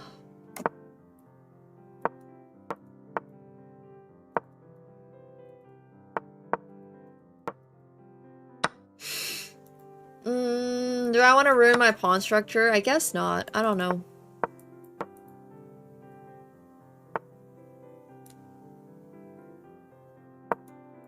This doesn't actually do anything. But! It looks cute.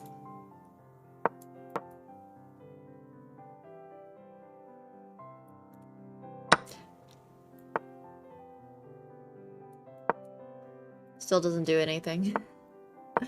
I keep trying to make a tactic that doesn't exist work.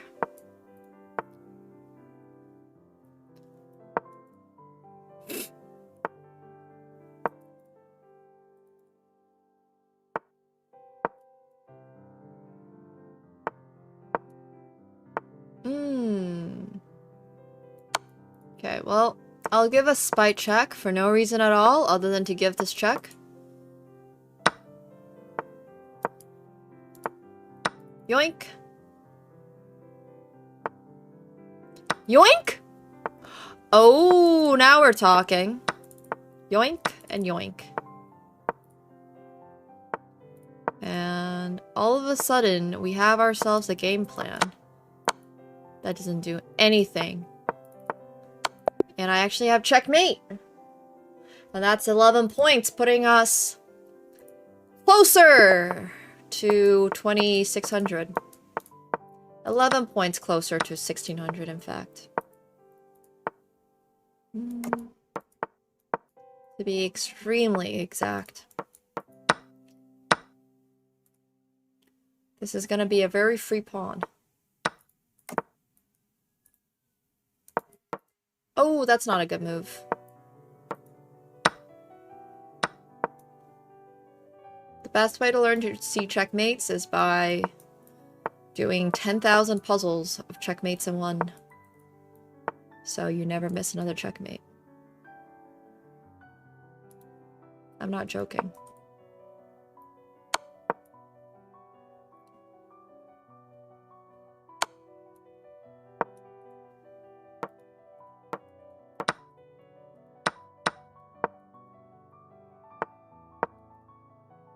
If you feel like you have a deficiency in something, like let's say you don't see pins very often, or you don't see forks very often, or you don't see whatever, you just need to do it like 500,000 times. It's just repetition.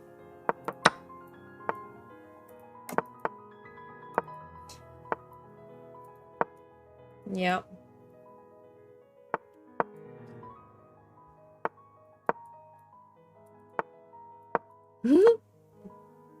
Specifically 500. If you go over 500, it becomes useless.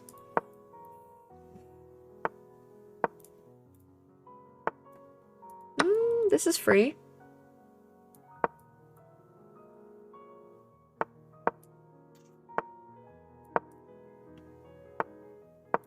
Going for the attack. You know, we might actually come really close to hitting 26-26. That would be insane. When I started this endeavor, all I wanted to do was cash my PLO 5 tournament. And I had very little aspirations for actually any of the chess at all because I was still busy playing my PLO 5 tournament. Now, it's not looking like it's impossible. I mean, I made a really bad mistake here, so I'm gonna correct that with playing this. And then I'm gonna lose an exchange over here, unfortunately. But I still have a lot of pawns, no?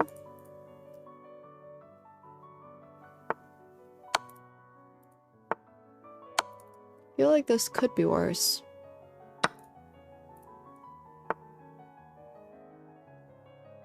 And then I have this fork.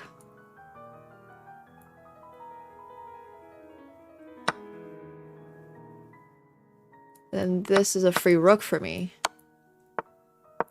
This looks like checkmate. This looks like unavoidable checkmate. Woo! Nice, Dom Dunk! Are you a code Nemo user on Phenom? Wait, are you even playing on Phenom? Because if you're not, you should be.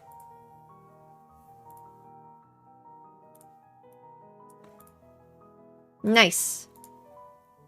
See? Being a code Nemo user gives you better luck. Heard it here first.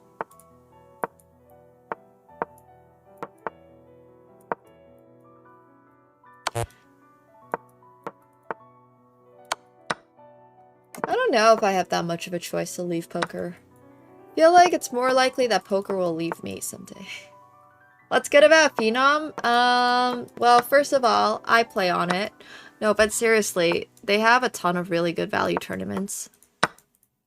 And they have a ton of different games. Like today, we played a Hold'em tournament. We played a PLO 5. Well, to be fair, I played the PLO 5 tournament because I was trying to help with the overlay a little bit. But the reason they're so good value is because there's a ton of overlays right now. The site is quite new. You're able to get basically any username you want. And they're giving out a ton of like... There's a 200% deposit bonus. I'm giving out bounties on myself whenever I play. So, you know, if you knock me out of a tournament, you get money just for knocking me out of a tournament. But only if you're a Code Nemo user. Oops, I misclicked. Maybe he blunders mate in 1. He does not. He does not appear to blunder mate in 1.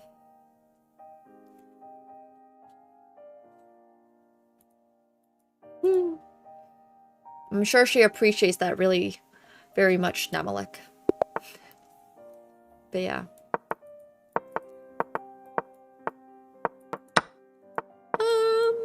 I wouldn't say, like, I don't know.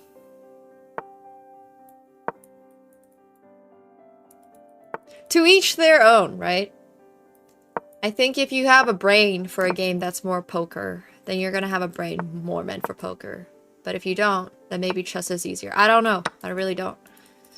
I started poker, not necessarily that late in life, but like I didn't start it super young the way I did with chess. So I guess I'll never know, but Yeah, that's very valid. If you don't know either particularly well, it probably seems quite daunting to start out. But you can apply that to every game, ever. TFT or League of Legends. Both seem like really hard games to start out. Yeah, exactly. I just think they're different. I super think they're just different. I think there's definitely people out there who are much better fitted to play poker versus people who are much better fitted to play chess. Like, if you're somebody who cannot handle any type of variance in life, like let's say you just hate the thought of having to risk $25 to potentially win 100. Like, let's just say you're somebody like that. Like, you hate that concept. Then you just basically can't play the game. Because that's basically what a lot of poker is. It's like, how much equity do I have here? How can I approach this situation? How should I, like... Yeah, I don't know. There's definitely some people out there who don't like doing that. They would rather just keep their $25 and never win 100. Which I don't necessarily understand or anything like that, but I'm just saying that's how some people are. You can play poker without real money. There's definitely people who do that. In fact, their entire app's built on just like for fun pokering. But typically what ends up happening is if you don't have anything on the line for a game like poker, then people also just don't take it very seriously. And if people don't take it very seriously, then people are just going all in all the time. And then it's kind of like Gamba, at which point you might as well play other games.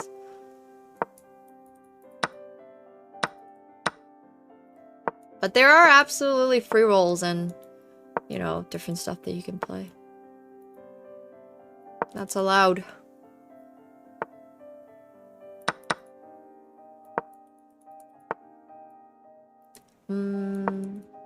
This guy's playing so fast. Well, yeah. I mean, that's why poker is not straight gambling. And it has a lot of elements of variance and skill. Typically, there's a reason why the better poker player ends up making a ton of money over the long run. I mean, sure, it could be because they're super lucky, but oftentimes it's because they also have a lot more skill than the other person. They're putting them in the best spots in which they can win more money and all that. Whereas with, like, I don't know. I've always thought that stuff was really interesting.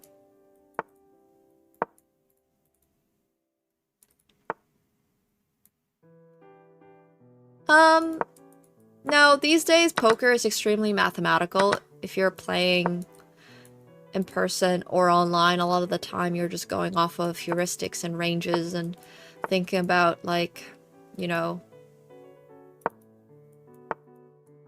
a lot of different ranges. It's extremely mathematical, extremely mathematical. It's just all about, like, hey, in this spot, my opponent is very likely to have top 20% of his range, so therefore I should be calling, like, you know, 50% of the time or whatever. I'm making these numbers up, but you kind of get my point. So, I don't particularly worry too much about what my opponent's... Like, I don't think about my opponent's face when I'm analyzing whether or not they're bluffing. I'm thinking about their pre-flop range. I'm thinking about how their range has changed. Perhaps on the flop or all that kind of stuff. But once again, like, I don't know what you're sensing. It's not like they have an aura around them that glows blue if they're bluffing or something. It's extremely mathematical. It's just all like, you have to call 50% of the time here because they bet, you know, 50% pot or something like that. It's not really just oh yeah, I think they're bluffing because their eyes twitching or something. I mean, you can absolutely go off of physical tells, and that's great, and I respect that a lot, but my point is you don't need to play poker. And I personally prefer to not care about what my opponent looks like or what they think about. Well, that's your first mistake. You're playing with friends. No, I'm joking. Yeah, Yeah, tells are absolutely a real thing. I'm sure there's people out there. But think about it this way. What if you recognize somebody's tell and then all of a sudden they flip it on you and they know that you have figured out that they have a tell. So now they're doing that tell when they don't have it and they're like, you know, baiting you in. What about that? I don't know. I think there's a lot of ways to go about it, is my point. But yeah, I mean, sure. What if they're trapping you? What if there's people who have absolutely no idea what the fuck they're doing playing the game? And they're just like, they just have a cold that day. So you think they're sniffling every single time, that they're bluffing. But what if they just genuinely can't even read their hand? They're both sick and it's their first time playing and they keep dropping snot on their cards and they're just like, oh yeah, I mean, I don't really care. We're playing $5 and, you know, like, I don't know, man. That's like, I think, professional poker has, yes. I mean, obviously, if you're playing with friends and you guys know each other really well, who knows what might happen, but... I don't know.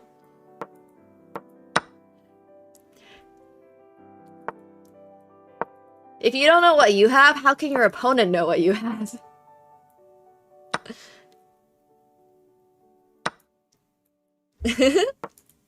Yo, thank you so much for the prime. Welcome to the pool party, Charlie. Thank you.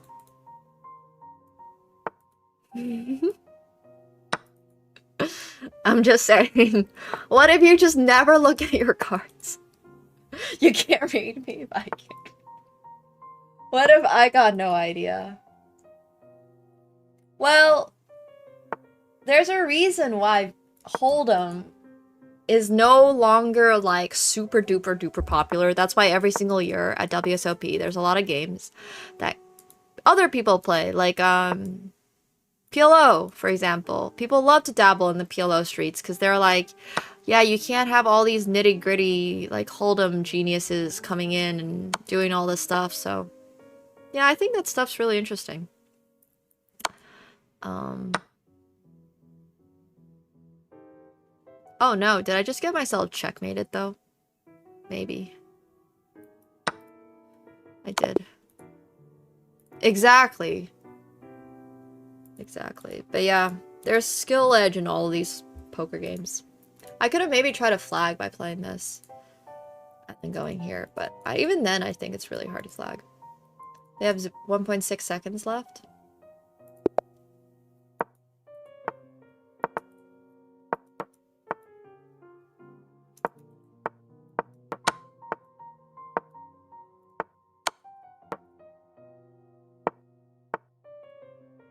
Maybe.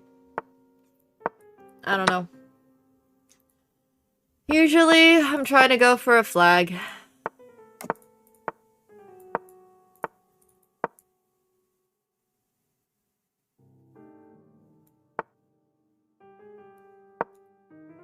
But alas, this time, it did not work.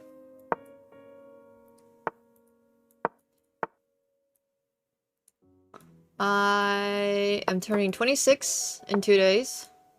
It's supposed to be a balloon for my 26th birthday, but it's currently 20 because it was for New Year's. That's what that balloon's for. I'm not worried about this at all. I'm threatening checkmate. Multiple methods of checkmate. Yeah, now it's only a 0. Yes, my birthday is very self-explanatory.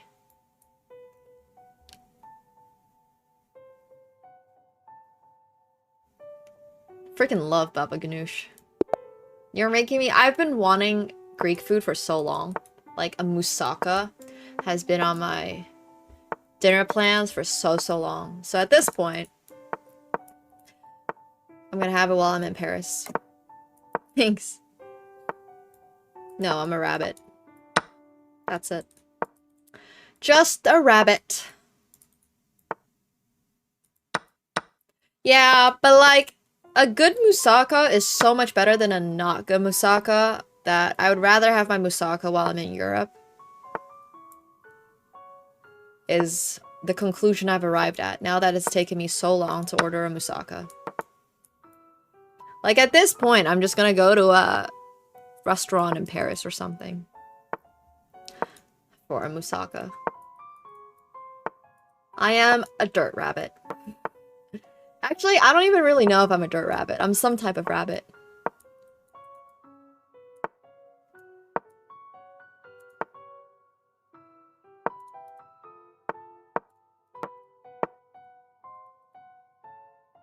This position's a little sus. For me.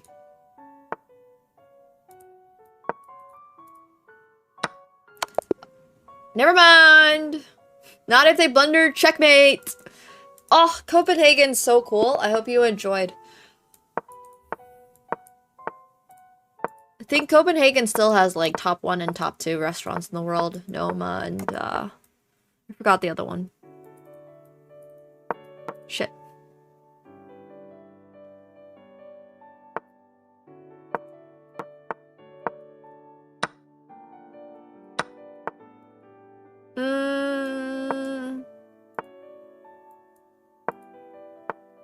Slightly awkward position for me, but I'm sure this is okay.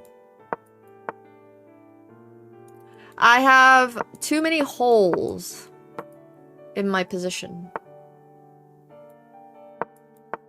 Yeah, nothing beats Tokyo. That's because everything in Tokyo is so damn good. Oh no, I cannot play that. That would have been checkmate, and that would have been really, really, really, really, really bad.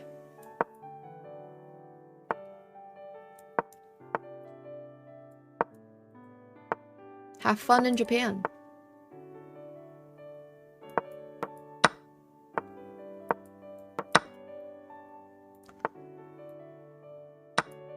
Okay, I'm gonna sack. And hopefully this is okay.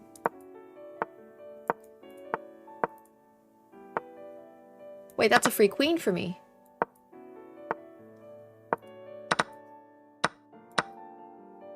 What's happening?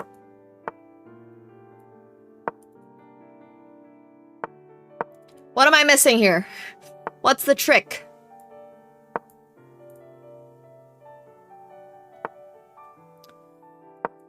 Oh, that was a free rook.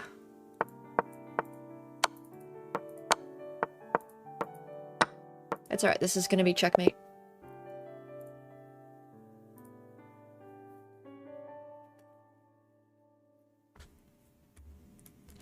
Yeah. We should do a group trip to Japan. Japan meetup sometime.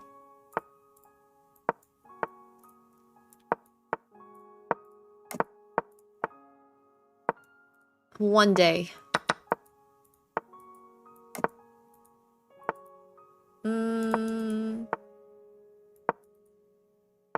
I know, Julio. Seriously.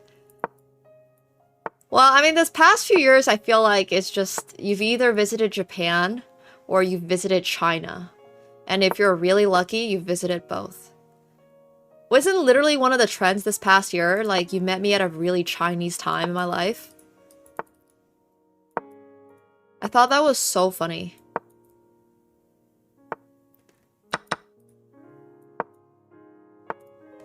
But yeah. Yeah, you visited China and Japan. Yup, you're a cliche. No, seriously, if you're in your 30s and you live to 2025, which first of all, congratulations, but also if you live to 2025 and you're in your 30s, you either started a podcast, you've ran a marathon, you've visited Japan, or became like a plant parent, started a podcast with your buddies. You really only have a few choices once you hit there, or you found God. That's the other classification of people who are going to their 30s that I found. It's Japan, marathon, podcast, God, plant parent. Pickleball! Yeah, don't forget the pickleball. all of them at the same time. I also want to Plant Parent in China/Japan. Well, at least you went to both. I only got to 5K. Bro failed on getting that marathon. I'm joking. You know, I don't think marathons are actually that healthy for you, is what studies have shown. But then again, studies have also shown that kale is not supposed to be very healthy for you. And you're also not supposed to put blueberries. Sorry, you're not supposed to put bananas into your smoothies because apparently bananas absorb like antioxidants or something. So I don't know what's going on anymore. Apparently, also, from what I've heard through all of these random studies, is that not eating in the morning is also not intermittent fasting is also supposed to not be good for you, whereas studies from 2 years ago had said that intermittent fasting was good for you. So I got no idea at this point. Honestly, just live your life, man. Like exactly. That's literally been me. I've just been like, every other day I just find out about a new study and it's like, don't have this, don't have that. I'm like, all right, you know what? At this point, yeah. Bananas are supposed to be not great for your, Whoa, does this work? Oh my gosh. Wow, did you guys see that? Did you guys see this? Wait, this is sick. Okay, so first of all, my rook was on the 3rd rank because I have rook takes h3. And this is a fun move because it basically just like, this is pinned so you can't take. And then here, obviously I could probably win by just taking the queen, but this is a double pin. Pinned and pinned. That was fun. That's a cute game.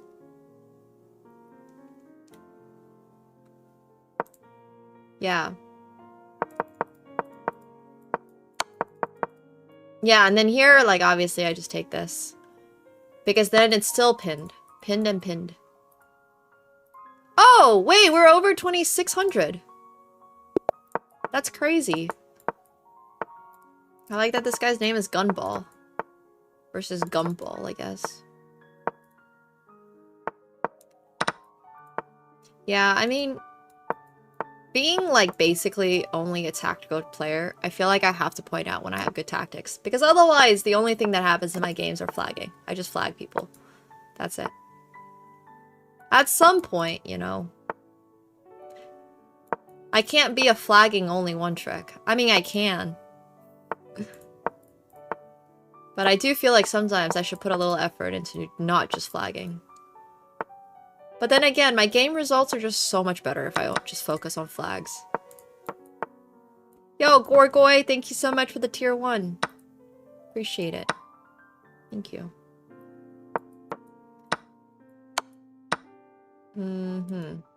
Well, oops. Bullet's a great time control. Nothing matters, but everything matters at the same time. But mostly, nothing matters.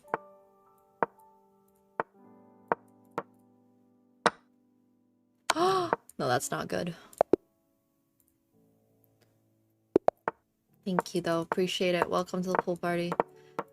You just don't really think. The only way you can play Bullet is, like, not thinking. Because if you start thinking, you start overthinking everything.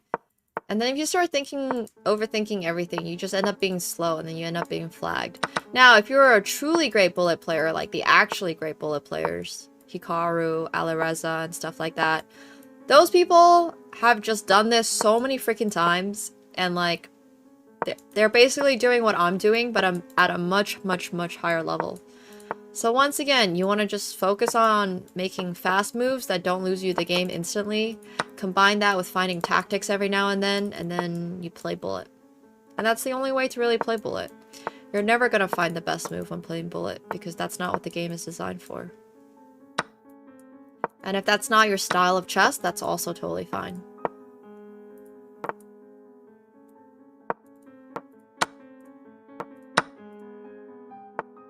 Because it certainly cannot be everybody's style of chess. Takes a lot of work. behind the scenes to get to this level. Well, that's unfortunate.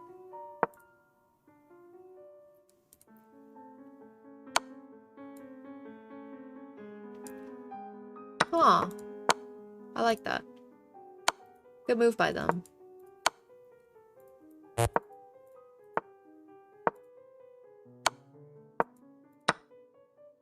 Yeah, well, you don't need to worry too much about ever getting to bullet. It's okay.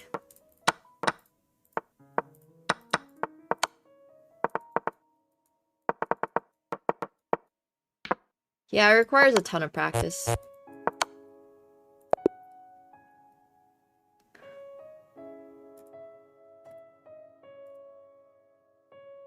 I want to do Hokkaido, too. That's one of the main places that I want to go to. You know, I've actually never been to a pool party.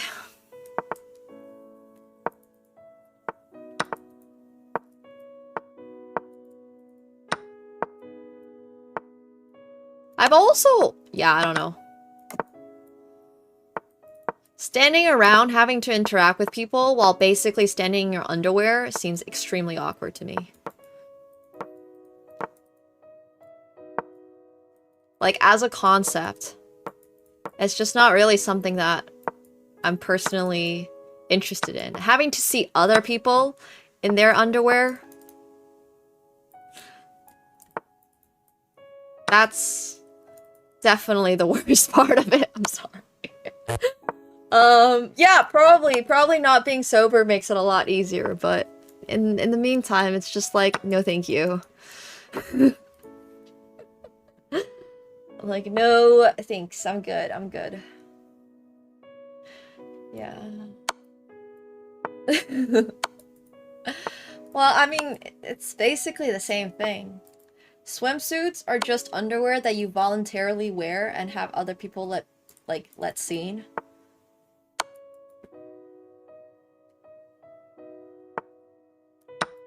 I don't know. What's the difference?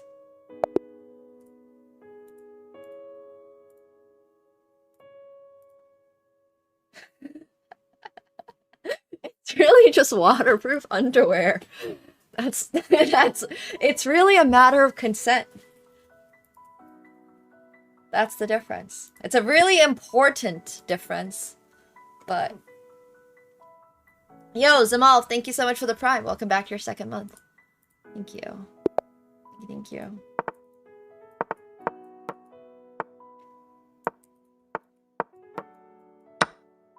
But I'll maybe go to a pool party in Thailand or something. The weather is a lot better there for a pool party. I'm not gonna lie.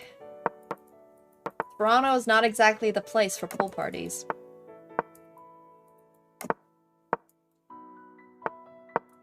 It's not really waterproof.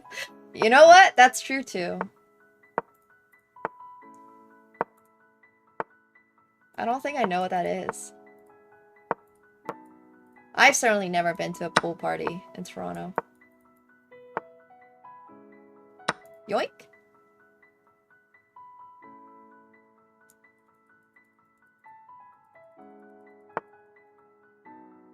I prefer humid climates. I messed up. No, I didn't really mess up. I just didn't have as good as I thought I did.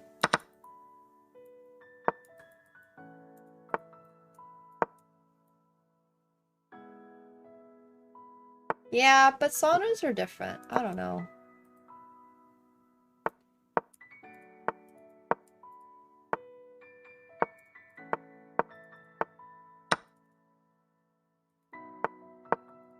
Honestly, I ate a lot of really good food in LA and played a ton of poker.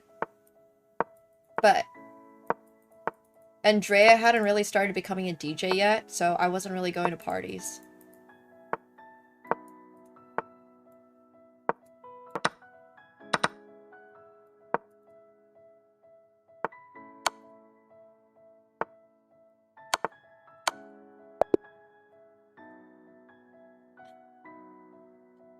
I don't go into pools if it's crowded. That's also why I really like to swim in the ocean. 'Cause like, I don't know.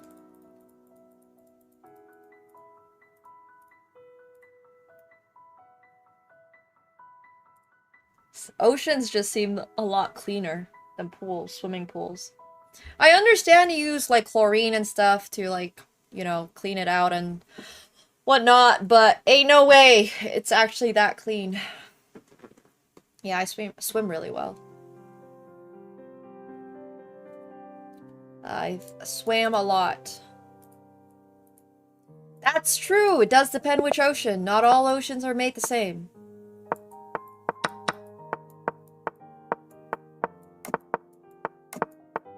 That is very valid. Yep. Oh, I forgot to take it. Oops. My bad. Alright, we're stuck here now! Oops. This is bad. This is quite bad.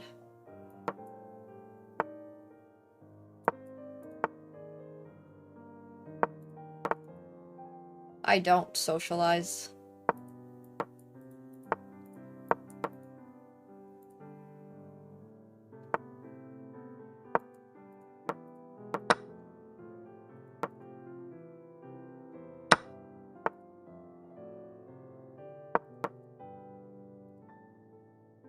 Oh yeah, you mean Twitch doesn't count?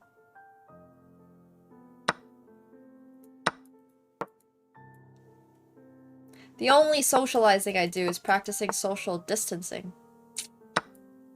Check. I should have gone here instead. This is not good. I really want to push this, but maybe this is fine.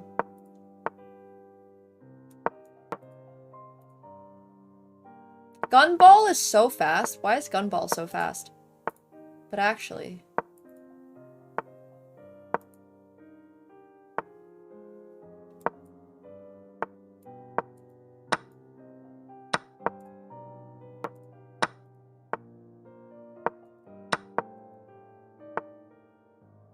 Gunball is a fast player.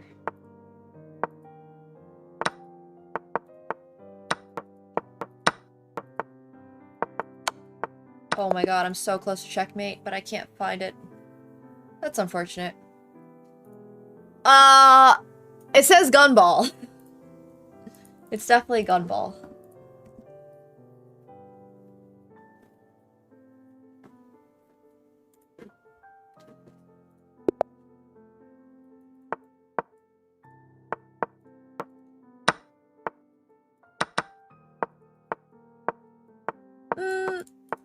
I think usually, like... I don't know. I had a lot of friends, like, online before streaming. Because for the better part of my life, I just wasn't allowed to go outside. Like, I just literally wasn't. So, a lot of my antisocialness just comes from that. I'm gonna chess box Jake Paul. Jeez. Unfortunately, we might not be even remotely in the same weight class. Chat helps for sure. I got more social during COVID compared to everybody else in the world, I guess. Yeah, go for it, Calc. Ask away. I'm curious what this could possibly be. Is this not going to be a troll question? Yeah, I'll fight a man while he's down. Jeez, Planet Duck.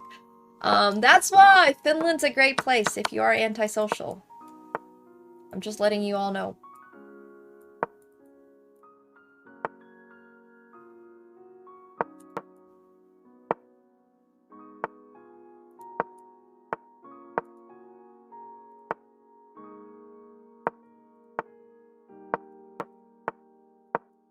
How is Sisu? I've never watched that one. I want to watch it. Seems good. Kill to live in Finland? Well, you probably don't need to kill to live in Finland.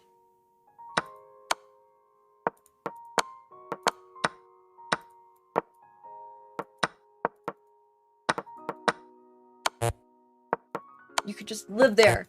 Hey, okie dokie, thanks so much for the prime. Appreciate it. Thank you. I only lost 2 points from there. That's crazy. Are you trying to improve to 2100 for chess.com?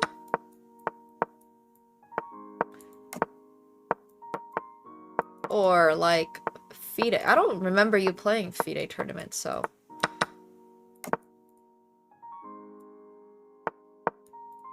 I had a free pawn. Thanks, okie dokie. Appreciate it so much.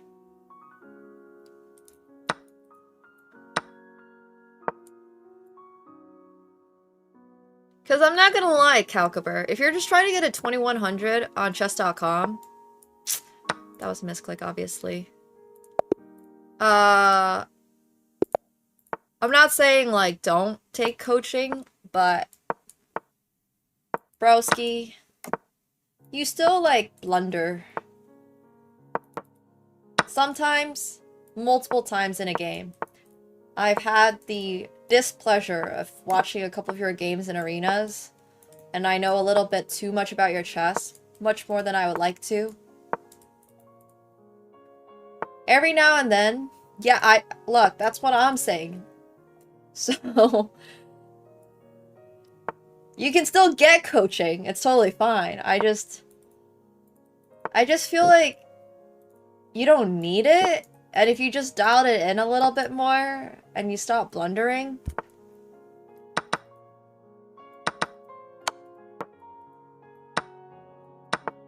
I mean, see, the thing a coach is actually really good for is, like, first of all, you paid them money, so now you feel bad for blundering because you're losing money for blundering. But then secondly, they could also like force you to actually do puzzles and stuff like that. So, no, I think anybody can do coaching. Coaching can be helpful for anybody. It's just a question of, like, is it worth your time and is it worth your money? Right.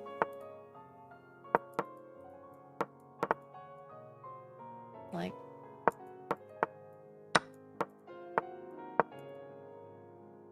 I blunder a ton, but I'm also playing 1-minute chess, and I don't really care, because I know at the end of the day, what decides this game, like I've mentioned multiple times, is probably not going to be whether or not I found that move on move 16. And it's going to be whether or not I played the game faster than my opponent.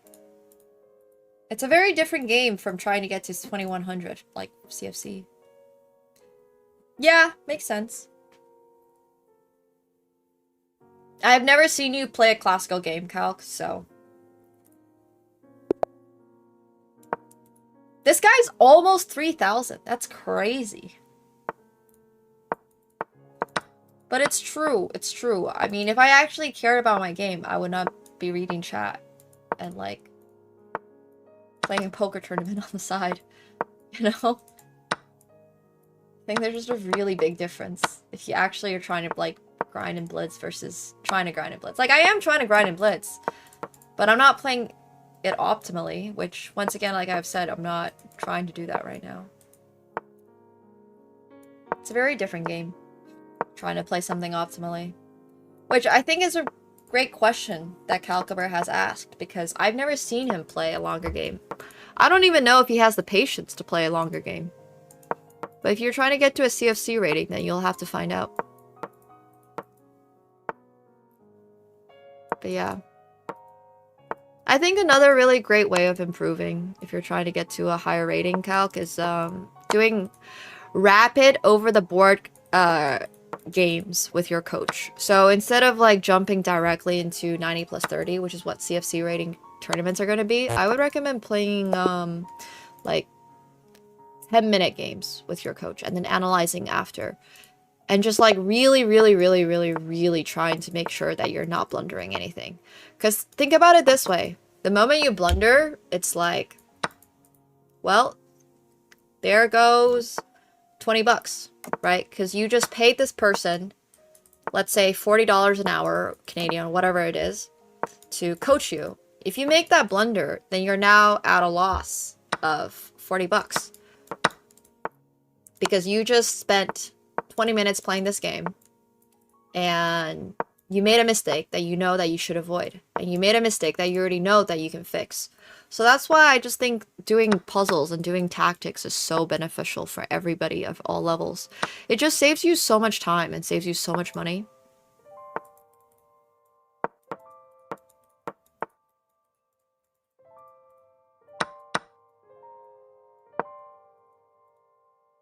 I mean, the good thing about chess.com is that if you make a blunder, there is a really, really, really big double question mark that shows up on your head on the game. It's just like, it pops up. Then you know that was probably a mistake. Yeah, but Magnus is playing at such a crazy high level, and we're so far off from that it's not even worthwhile to think about. Like, we're still blundering pawns. We're still blundering queens. We're still blundering everything. Like, it's fine to start thinking about, okay, how can I play this rook versus rook pawn endgame, where there's a pass pawn on, let's say, the h-file. But like, before we start worrying about that, some of us are not even getting into that position. Some of us are losing that rook on move 5. If you lose your rook on move 5, what's the point of analyzing how to win a rook pawn versus rook pawn endgame if we can't get there, right?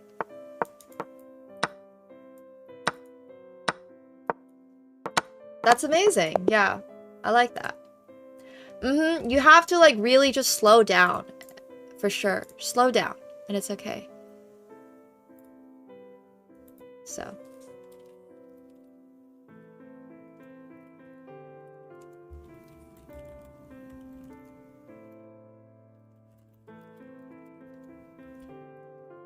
But on that note, good luck, Calc. If the goal is to play a classical, like, get a classical rating, then yeah, I super duper advise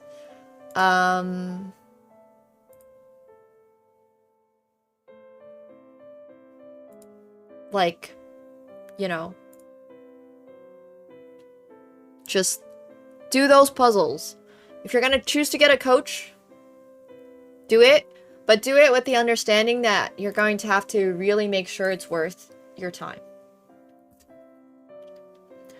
Sorry, they're club fees? I don't think I knew that. Classical rating is the rating that's given to people who play a classical rating. It's classical time control. Also, I feel like $25.99 is a great place to stop. We're gonna play a little bit more poker. So goodbye to YouTube chat. We will see YouTube on a future date, probably for my birthday on January 6th. We'll do a little stream that day. Other than that, goodbye, YouTube. Swapping over to